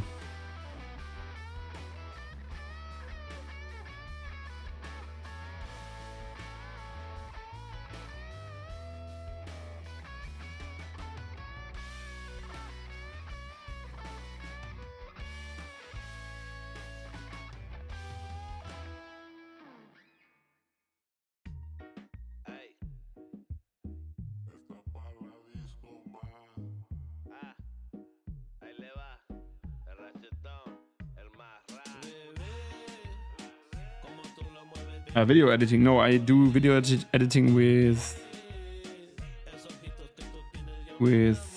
CapCut, but DaVinci, I don't know. But CapCut is like the video editing is going well, and I heard. I'm not sure if I know someone who uses DaVinci, but I know that it's in general it's going really well.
Wrong eyes.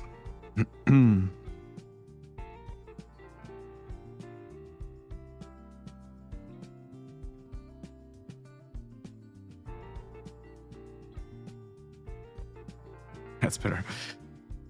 Okay, what's missing?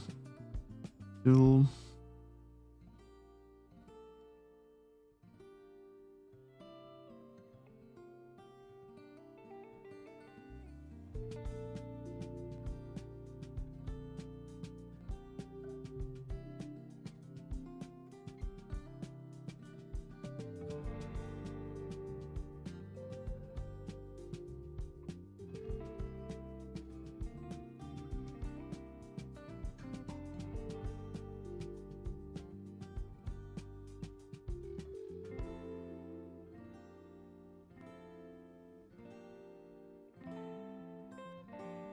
Yeah, the shape contrast is nice, Andres. That's right. I'm also quite happy with this. But the only thing that I don't like is how the Pac-Man here is. There's a weird tangent. Well, okay, I think that's okay. I have to not copy this part here. Okay.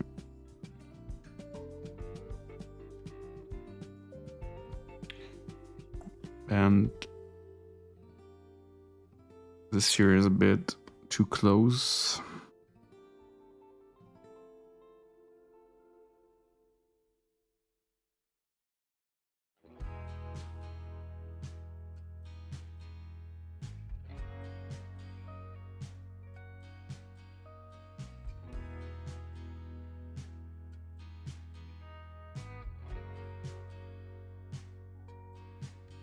Right. Something was missing. What was missing? Oh yeah, here, the Space Invaders here on the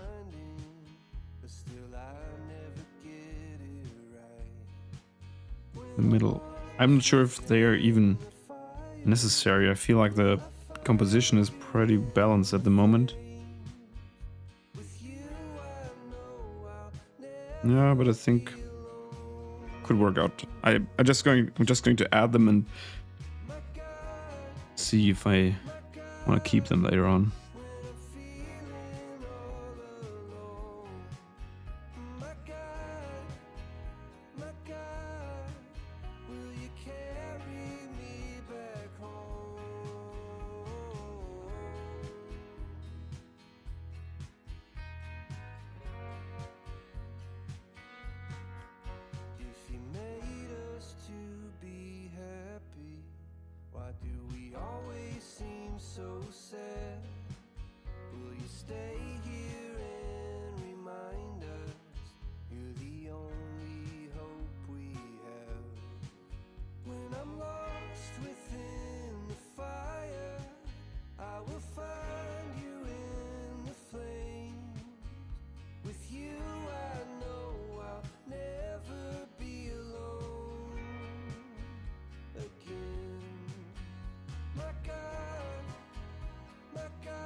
Okay, we have one on the other side, but this is going to be hit by one of the laser beams, so it's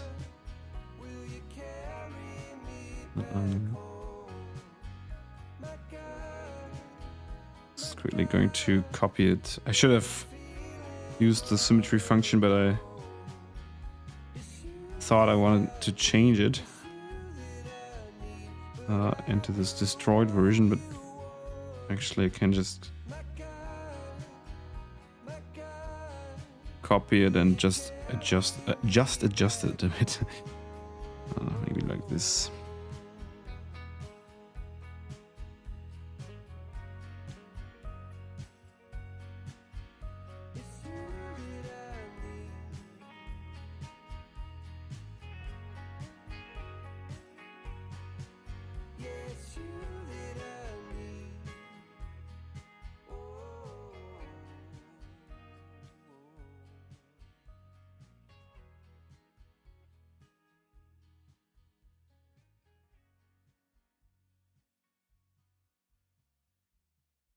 The resolution is, let me check.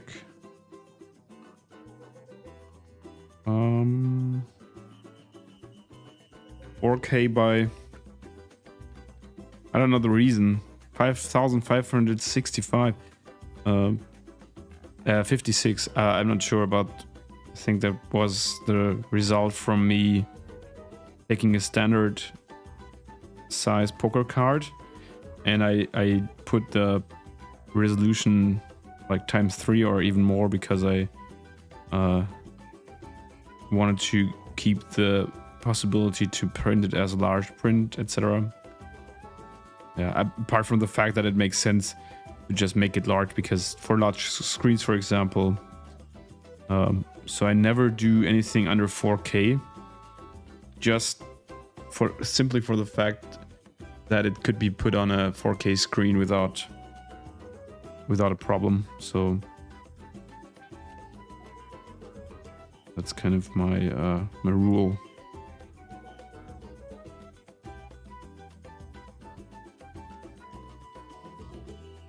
Okay.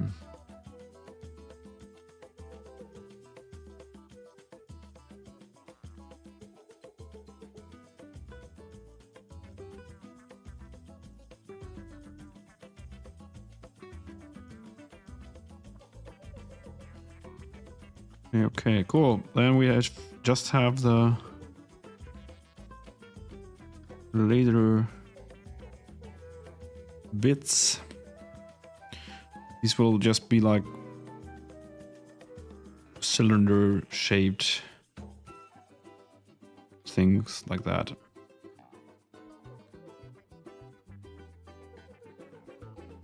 So here's the gun. So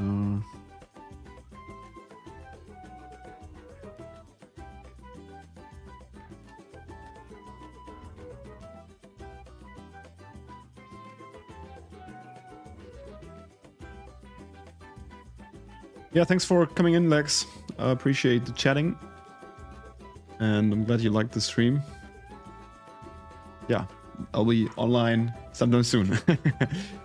Cheers, have a good evening.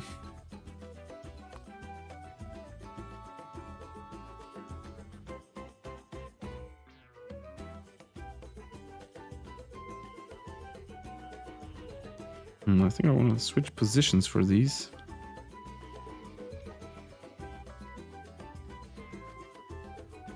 Because he's shooting from there, so it makes more sense that kind of shooting in this direction.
Okay,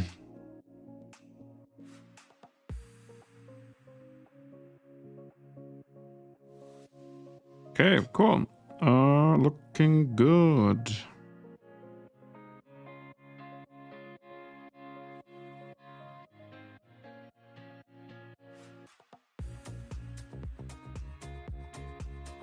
Now I'm going to add some black parts.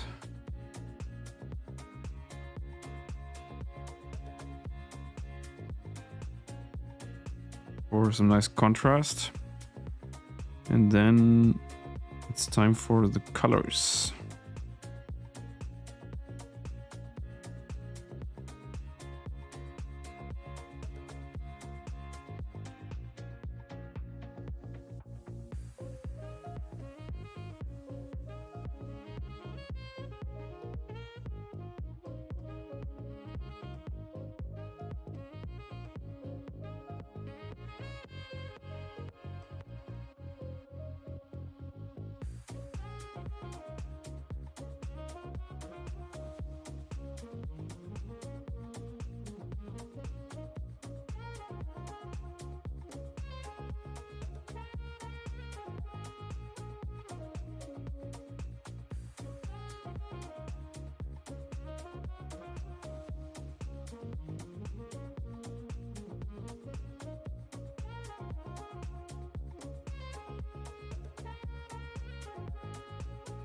By the way, I'm not doing this on an assisted layer because the light source for these cars is always the light source is not mirrored.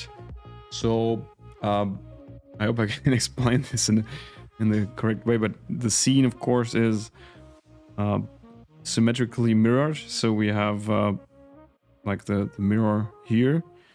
But the light for the whole scene is always coming from the right, like this. So when the shadow of this TV here is cast like this, it's cast like this here. No, because the direction of the light is always the same.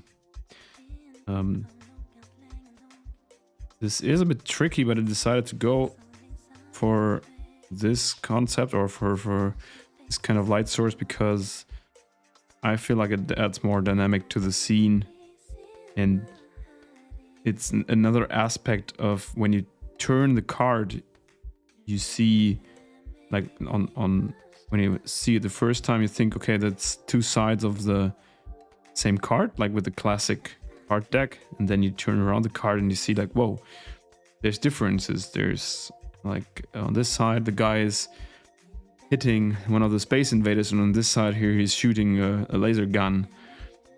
And the shadow is one more aspect where you have this little surprising difference between the top and the lower side of the card. So that's some small conceptual thoughts I put into this.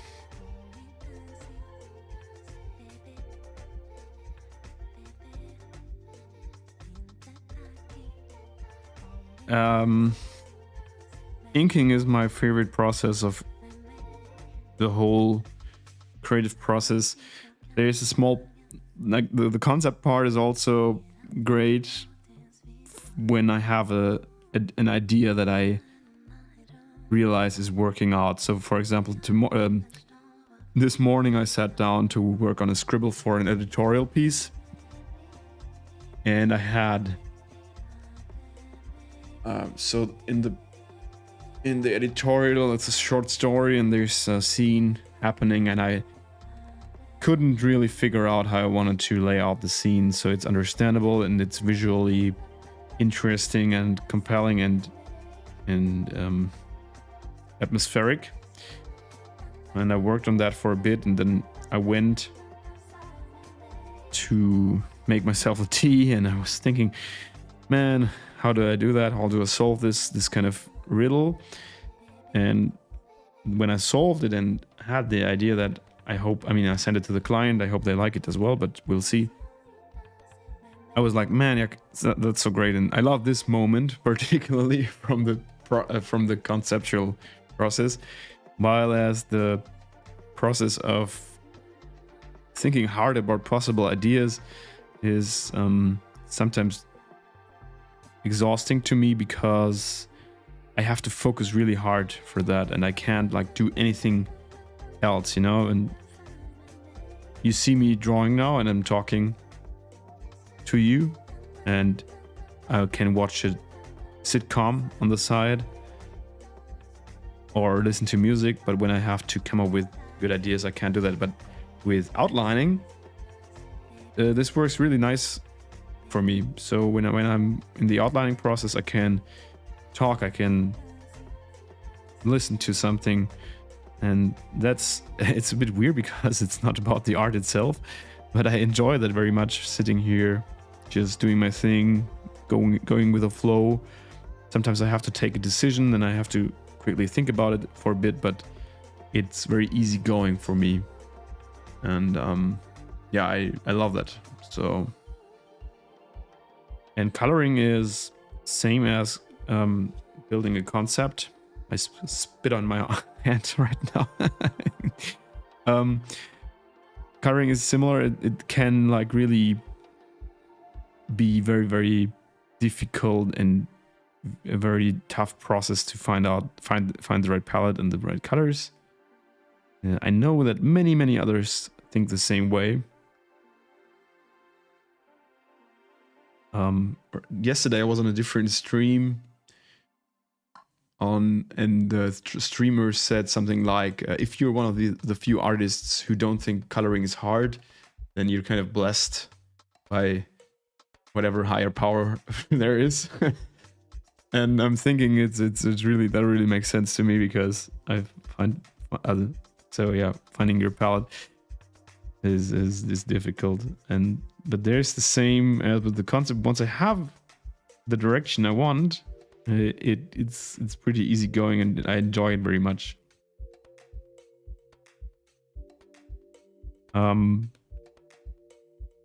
Of course, by the way, now sorry for making business now, but I have written down my whole ideas and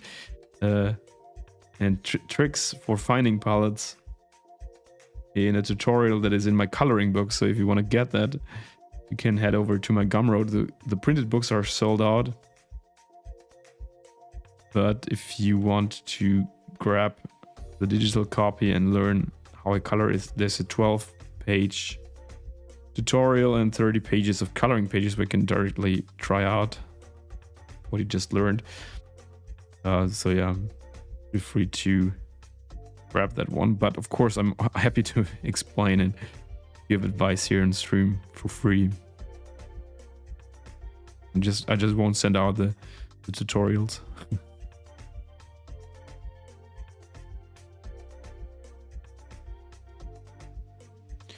I'm working on getting the book published by a publisher right now, by the way. Reminds me that I should bug them a little bit and kick their asses for getting back to me soon with an update. But yeah, I'm working on it, and it's maybe, I don't want to promise anything because it's publishing and the whole world of selling books is weird, but I really hope it would be so cool to have this released by a publishing house again after my self-organized Kickstarter campaign. But we'll see. This is top secret information. I didn't tell anyone so far, but yeah, there's nothing official yet. So yeah, we will wait and hope and work on it.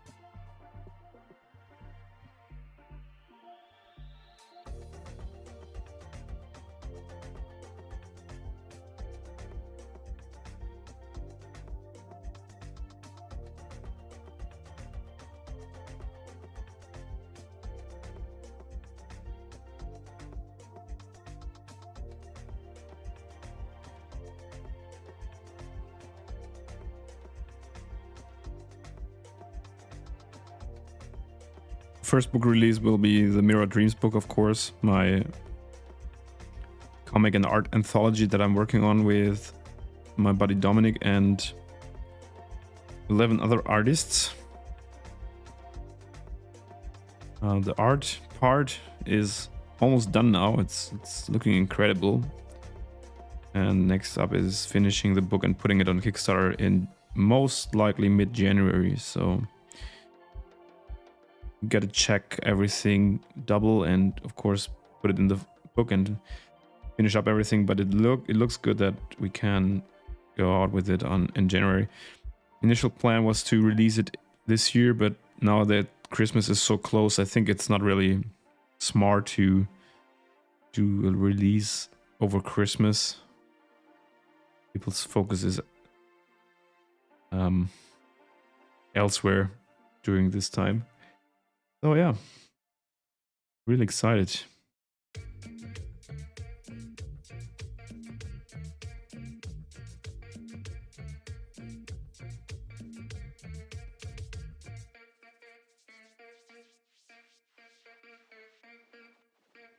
Yo, Flashnob, how's it going, man? Glad you like it. Yeah, I'm really happy. I think so. Of course, you have your personal favorites. You know, it's not every piece of art you make is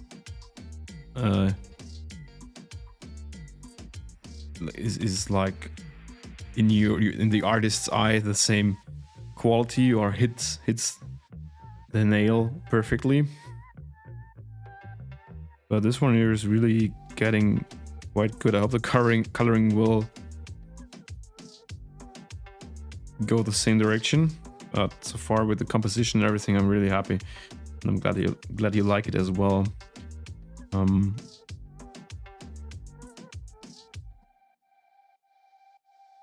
Own favorites are not only not necessarily the audience's favorites, by the way. That's kind of funny sometimes. There's some work, so I'm not one of the artists or those artists who constantly hate their own work. There's some artists who kind of finish a piece and instantly say like, okay, this is shit, I have to do something better.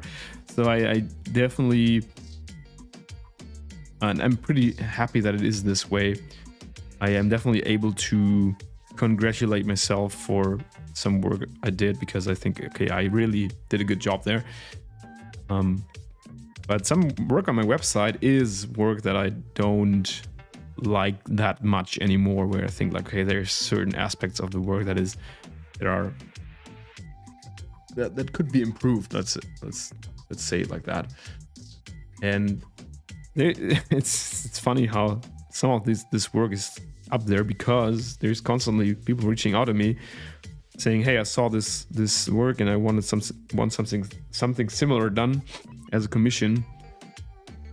So I don't want to take it off there yet.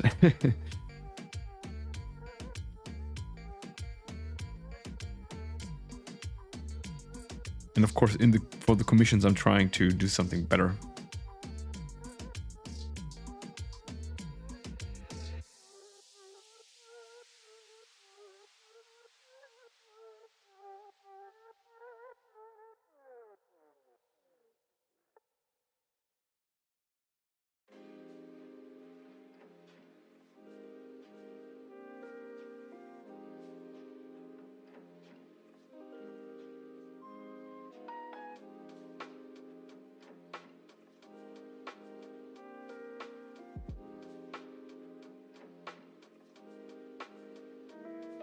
So what I just explained with the shading, there's some parts of the scene where this rule or this plan gets a little tricky, and that's, for example, something like here with this cable. So I have this cable kind of changing the perspective on the go. So when we just see this part, there's just a cable running over the Atari here, and then we go here and here. Of course, the perspective changes, and suddenly we're flipped. We're mirrored, and so the cable has to be mirrored as well, because I want to create these connections between the two parts of the scene. And but a cable is really great for that in general, because it's just a round thing with no edges and no hard hard parts. But when it comes to the shadow, the question is like, do I add a shadow here or do I add it here? And that's a bit, yeah. I think, I mean, the light is coming from here anyway, but the shadow gives a little bit of a hint where the cable goes, and I'm going to do it like this.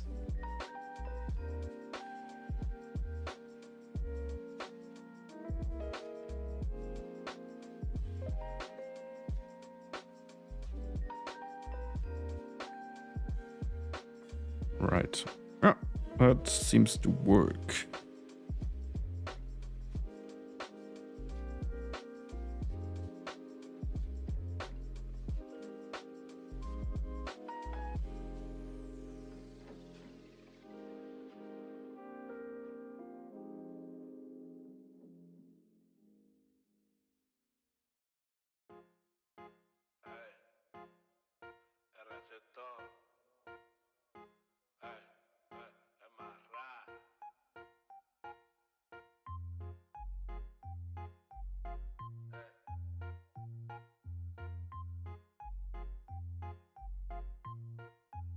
Te conocí en las discos cuando te saqué a bailar. Después de unos tragos te pones a bellaquear.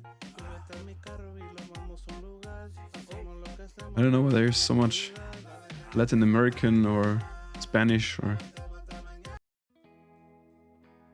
like, yeah, Spanish music. I think it's Spanish. It's not that I don't like the music, but I'm a bit concerned that I don't understand what the singer sings about, and that it's not that appropriate for stream. Even if I'm pro swearing and everything, but you never know.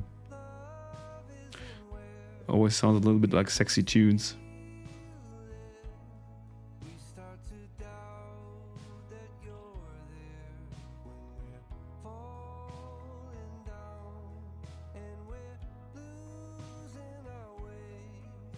I'd really like to learn another language, by the way. It's kind of boring to only know English and of course German, but and I tried to learn some Dutch a while ago. It's some years ago. I just bought like a course online, and so now I know a small bit of Dutch, but then lost track of it, unfortunately. But I think it would make sense to maybe learn a language that more people actually speak, like Spanish or French. French I find is mega hard. Whenever I'm in France, I can't even read out the signs without making a fool of myself. Always amuses my wife very much. Yeah, I just had to think about that when I told that I can't understand Spanish.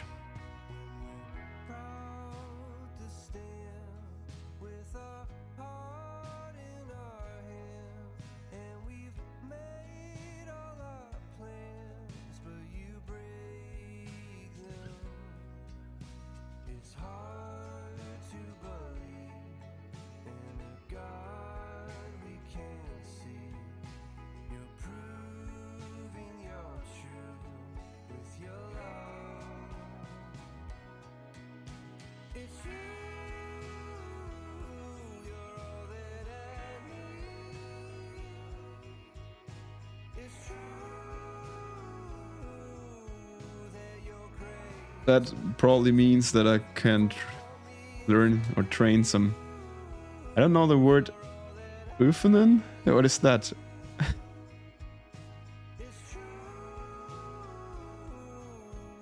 The rest I understand. But yes, I mean, I live just close to, like, I live 45 minutes from the border, and I have been in the Netherlands so often, and I always feel stupid for not at least knowing enough to have a bit of a conversation, because the Dutch guys always know how to speak German, at least good enough to say, hello, what can I do for you today? Or yeah, like a simple small talk. And I feel bad for being so arrogant, you know, to not at least like learn a bit of Dutch as well. Practice. Oefenen? Is that right? Oefenen? Never heard it before.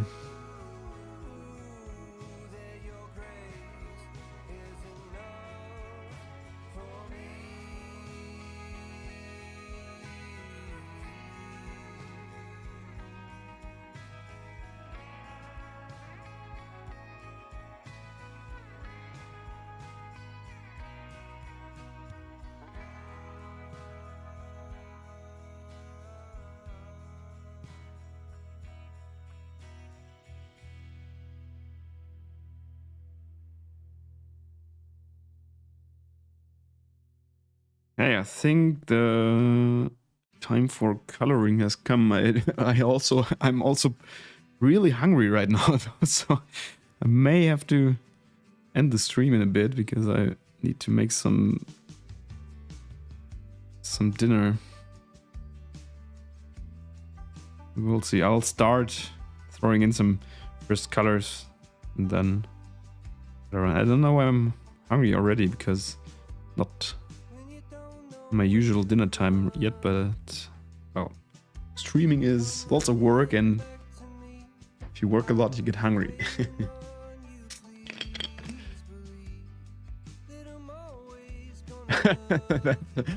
I understand what you're saying there. It's not 100% correct, but I know what you want to say. The right way would be, mein Deutsch ist auch nicht mehr, was es mal war, zum Beispiel.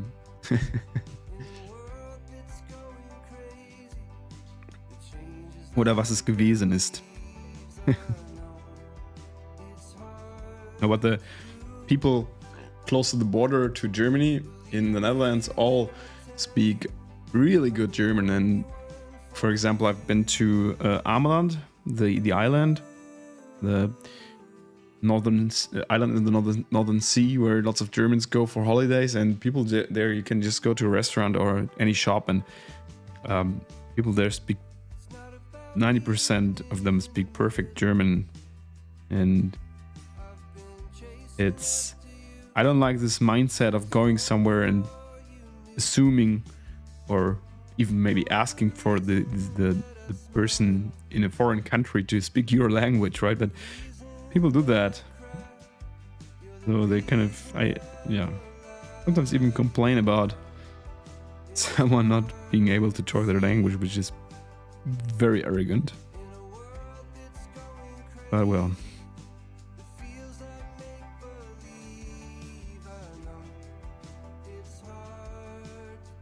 So of course we have the little smaller parts here on the separate layers, but I'm going to do that later on.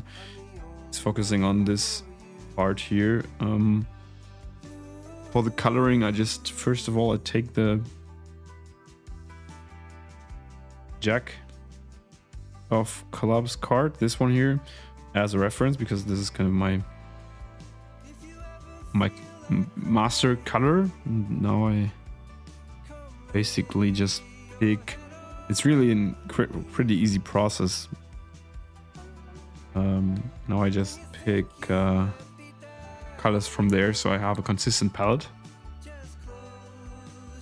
So pretty simple trick here. And I have this background color that's always also the same. Is it the same? I'm not sure. Did I change it there? No, it's the same.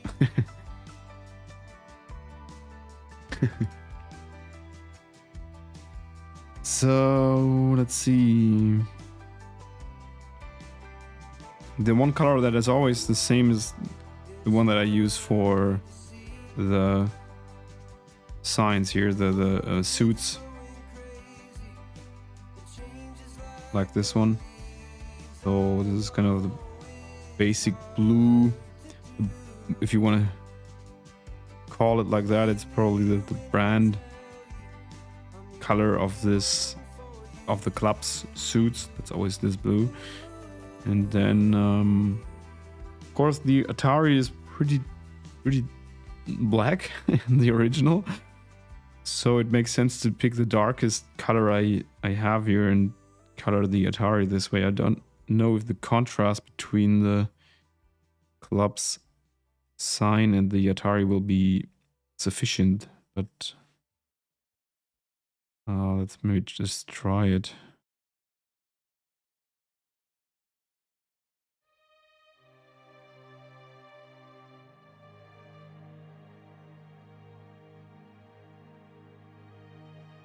Yeah, I love watches. I'm wearing this one right now.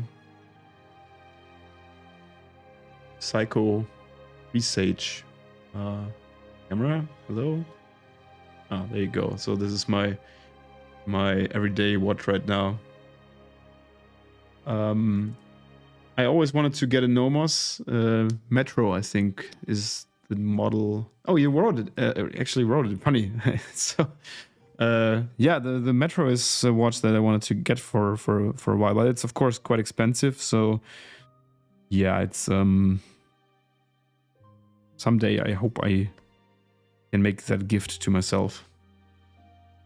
But lovely watches for sure.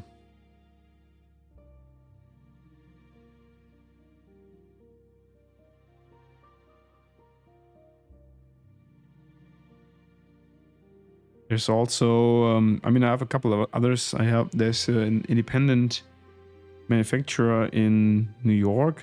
I'm missing the name. I have it bookmarked somewhere that I put on my list lately. That's really great. And that's kind of the stuff that's not that extremely expensive. I mean, Nomos is also not extremely expensive, but more than like a Seiko, for example. Yeah, I need more commissions. Yeah, well, I'm doing fine when it comes to my income from commissions, but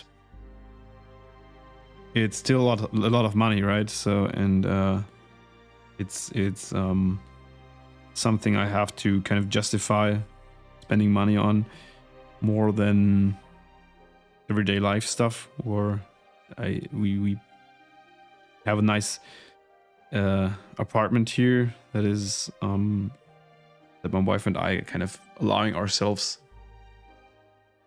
even though it's not that cheap. So yeah, it's on the list. Will happen at some point, but it's also something that's not top priority. I'm getting a watch instead of a kid maybe, and then it's easier to justify and afford it. So that's definitely a plan. Not the kid, the watch. Okay.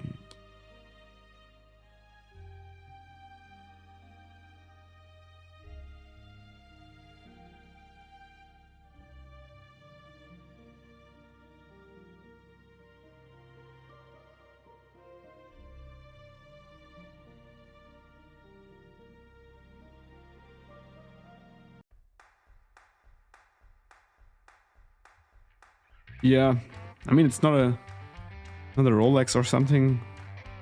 I mean, if you even can buy one currently, it's not that easy to get one, I think. But yeah, maybe I'll get one. I also really want to get PRX, the Tissot. I really love the design, and I think that's the automatic one is, I think, 600, 700 euros or so. Not sure, but roundabout. So that's a bit more affordable. So I'm thinking getting one of these first. We'll see.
Okay. I think it's pretty dark. The blue of the blue the Atari has right now. I think I'm going to lighten it up here on the outer part, because I think that's more like anthracite. I'm not sure. So could maybe even use the same color as here.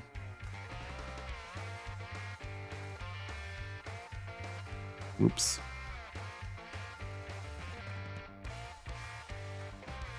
So I think once the other parts are colored, I gotta decide if this really has enough contrast. If not, I'll find another solution. But we'll see. This could be nice here with a little difference here.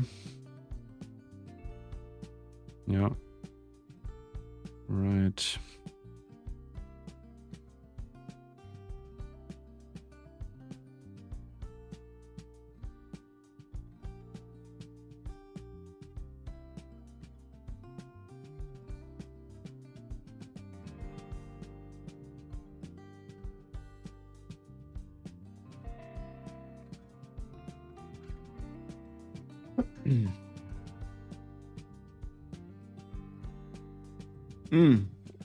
Yeah, here, right? I mean, it could be one, but I'm afraid for the significant features of the metro, that would be a bit too detailed. But we can pretend for sure. I'm absolutely down for that.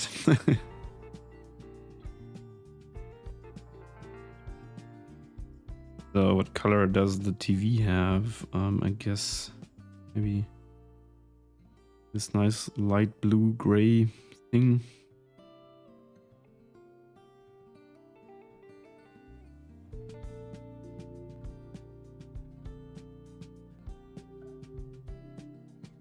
Like that.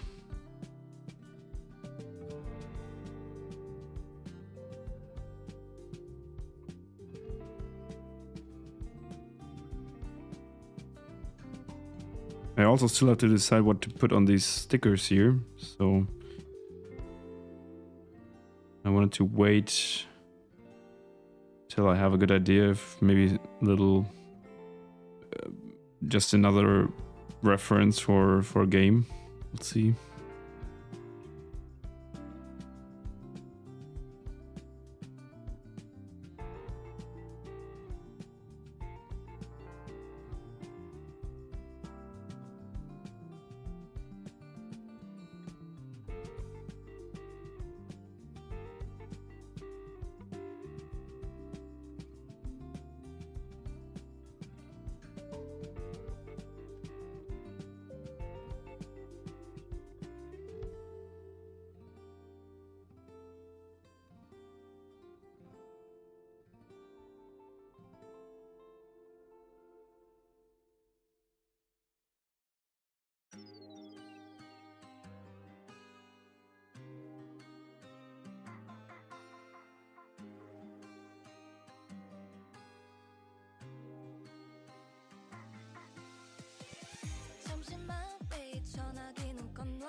Yeah, so I could could make this like, come on, let's just for you. Let's make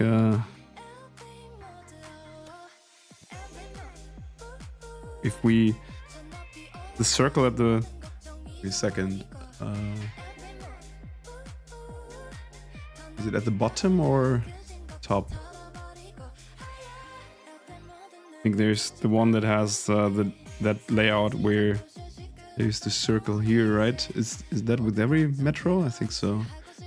So we could, as just a little hint, could do this like that. Oh, that looks weird. So there's a little personal hint in there.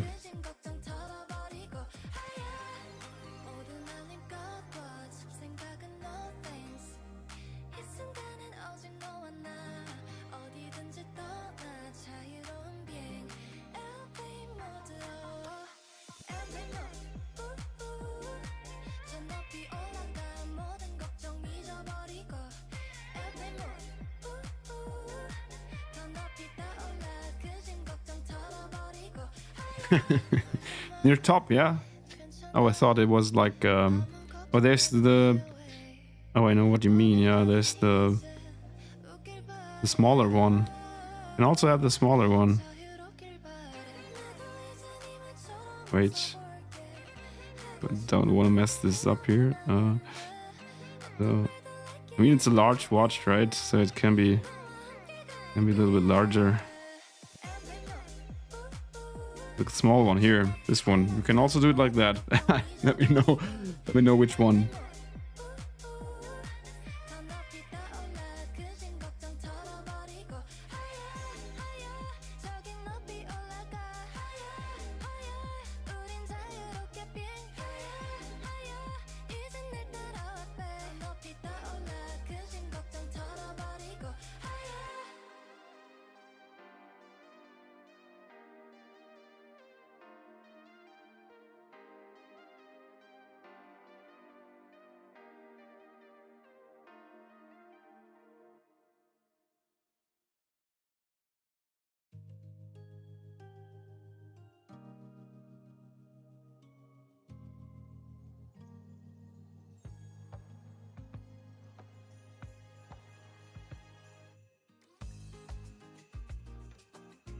All right.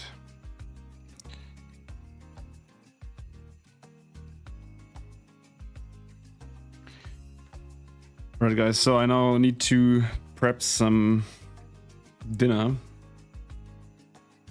The wife is out for some business meeting. That's going to be late, so I have to.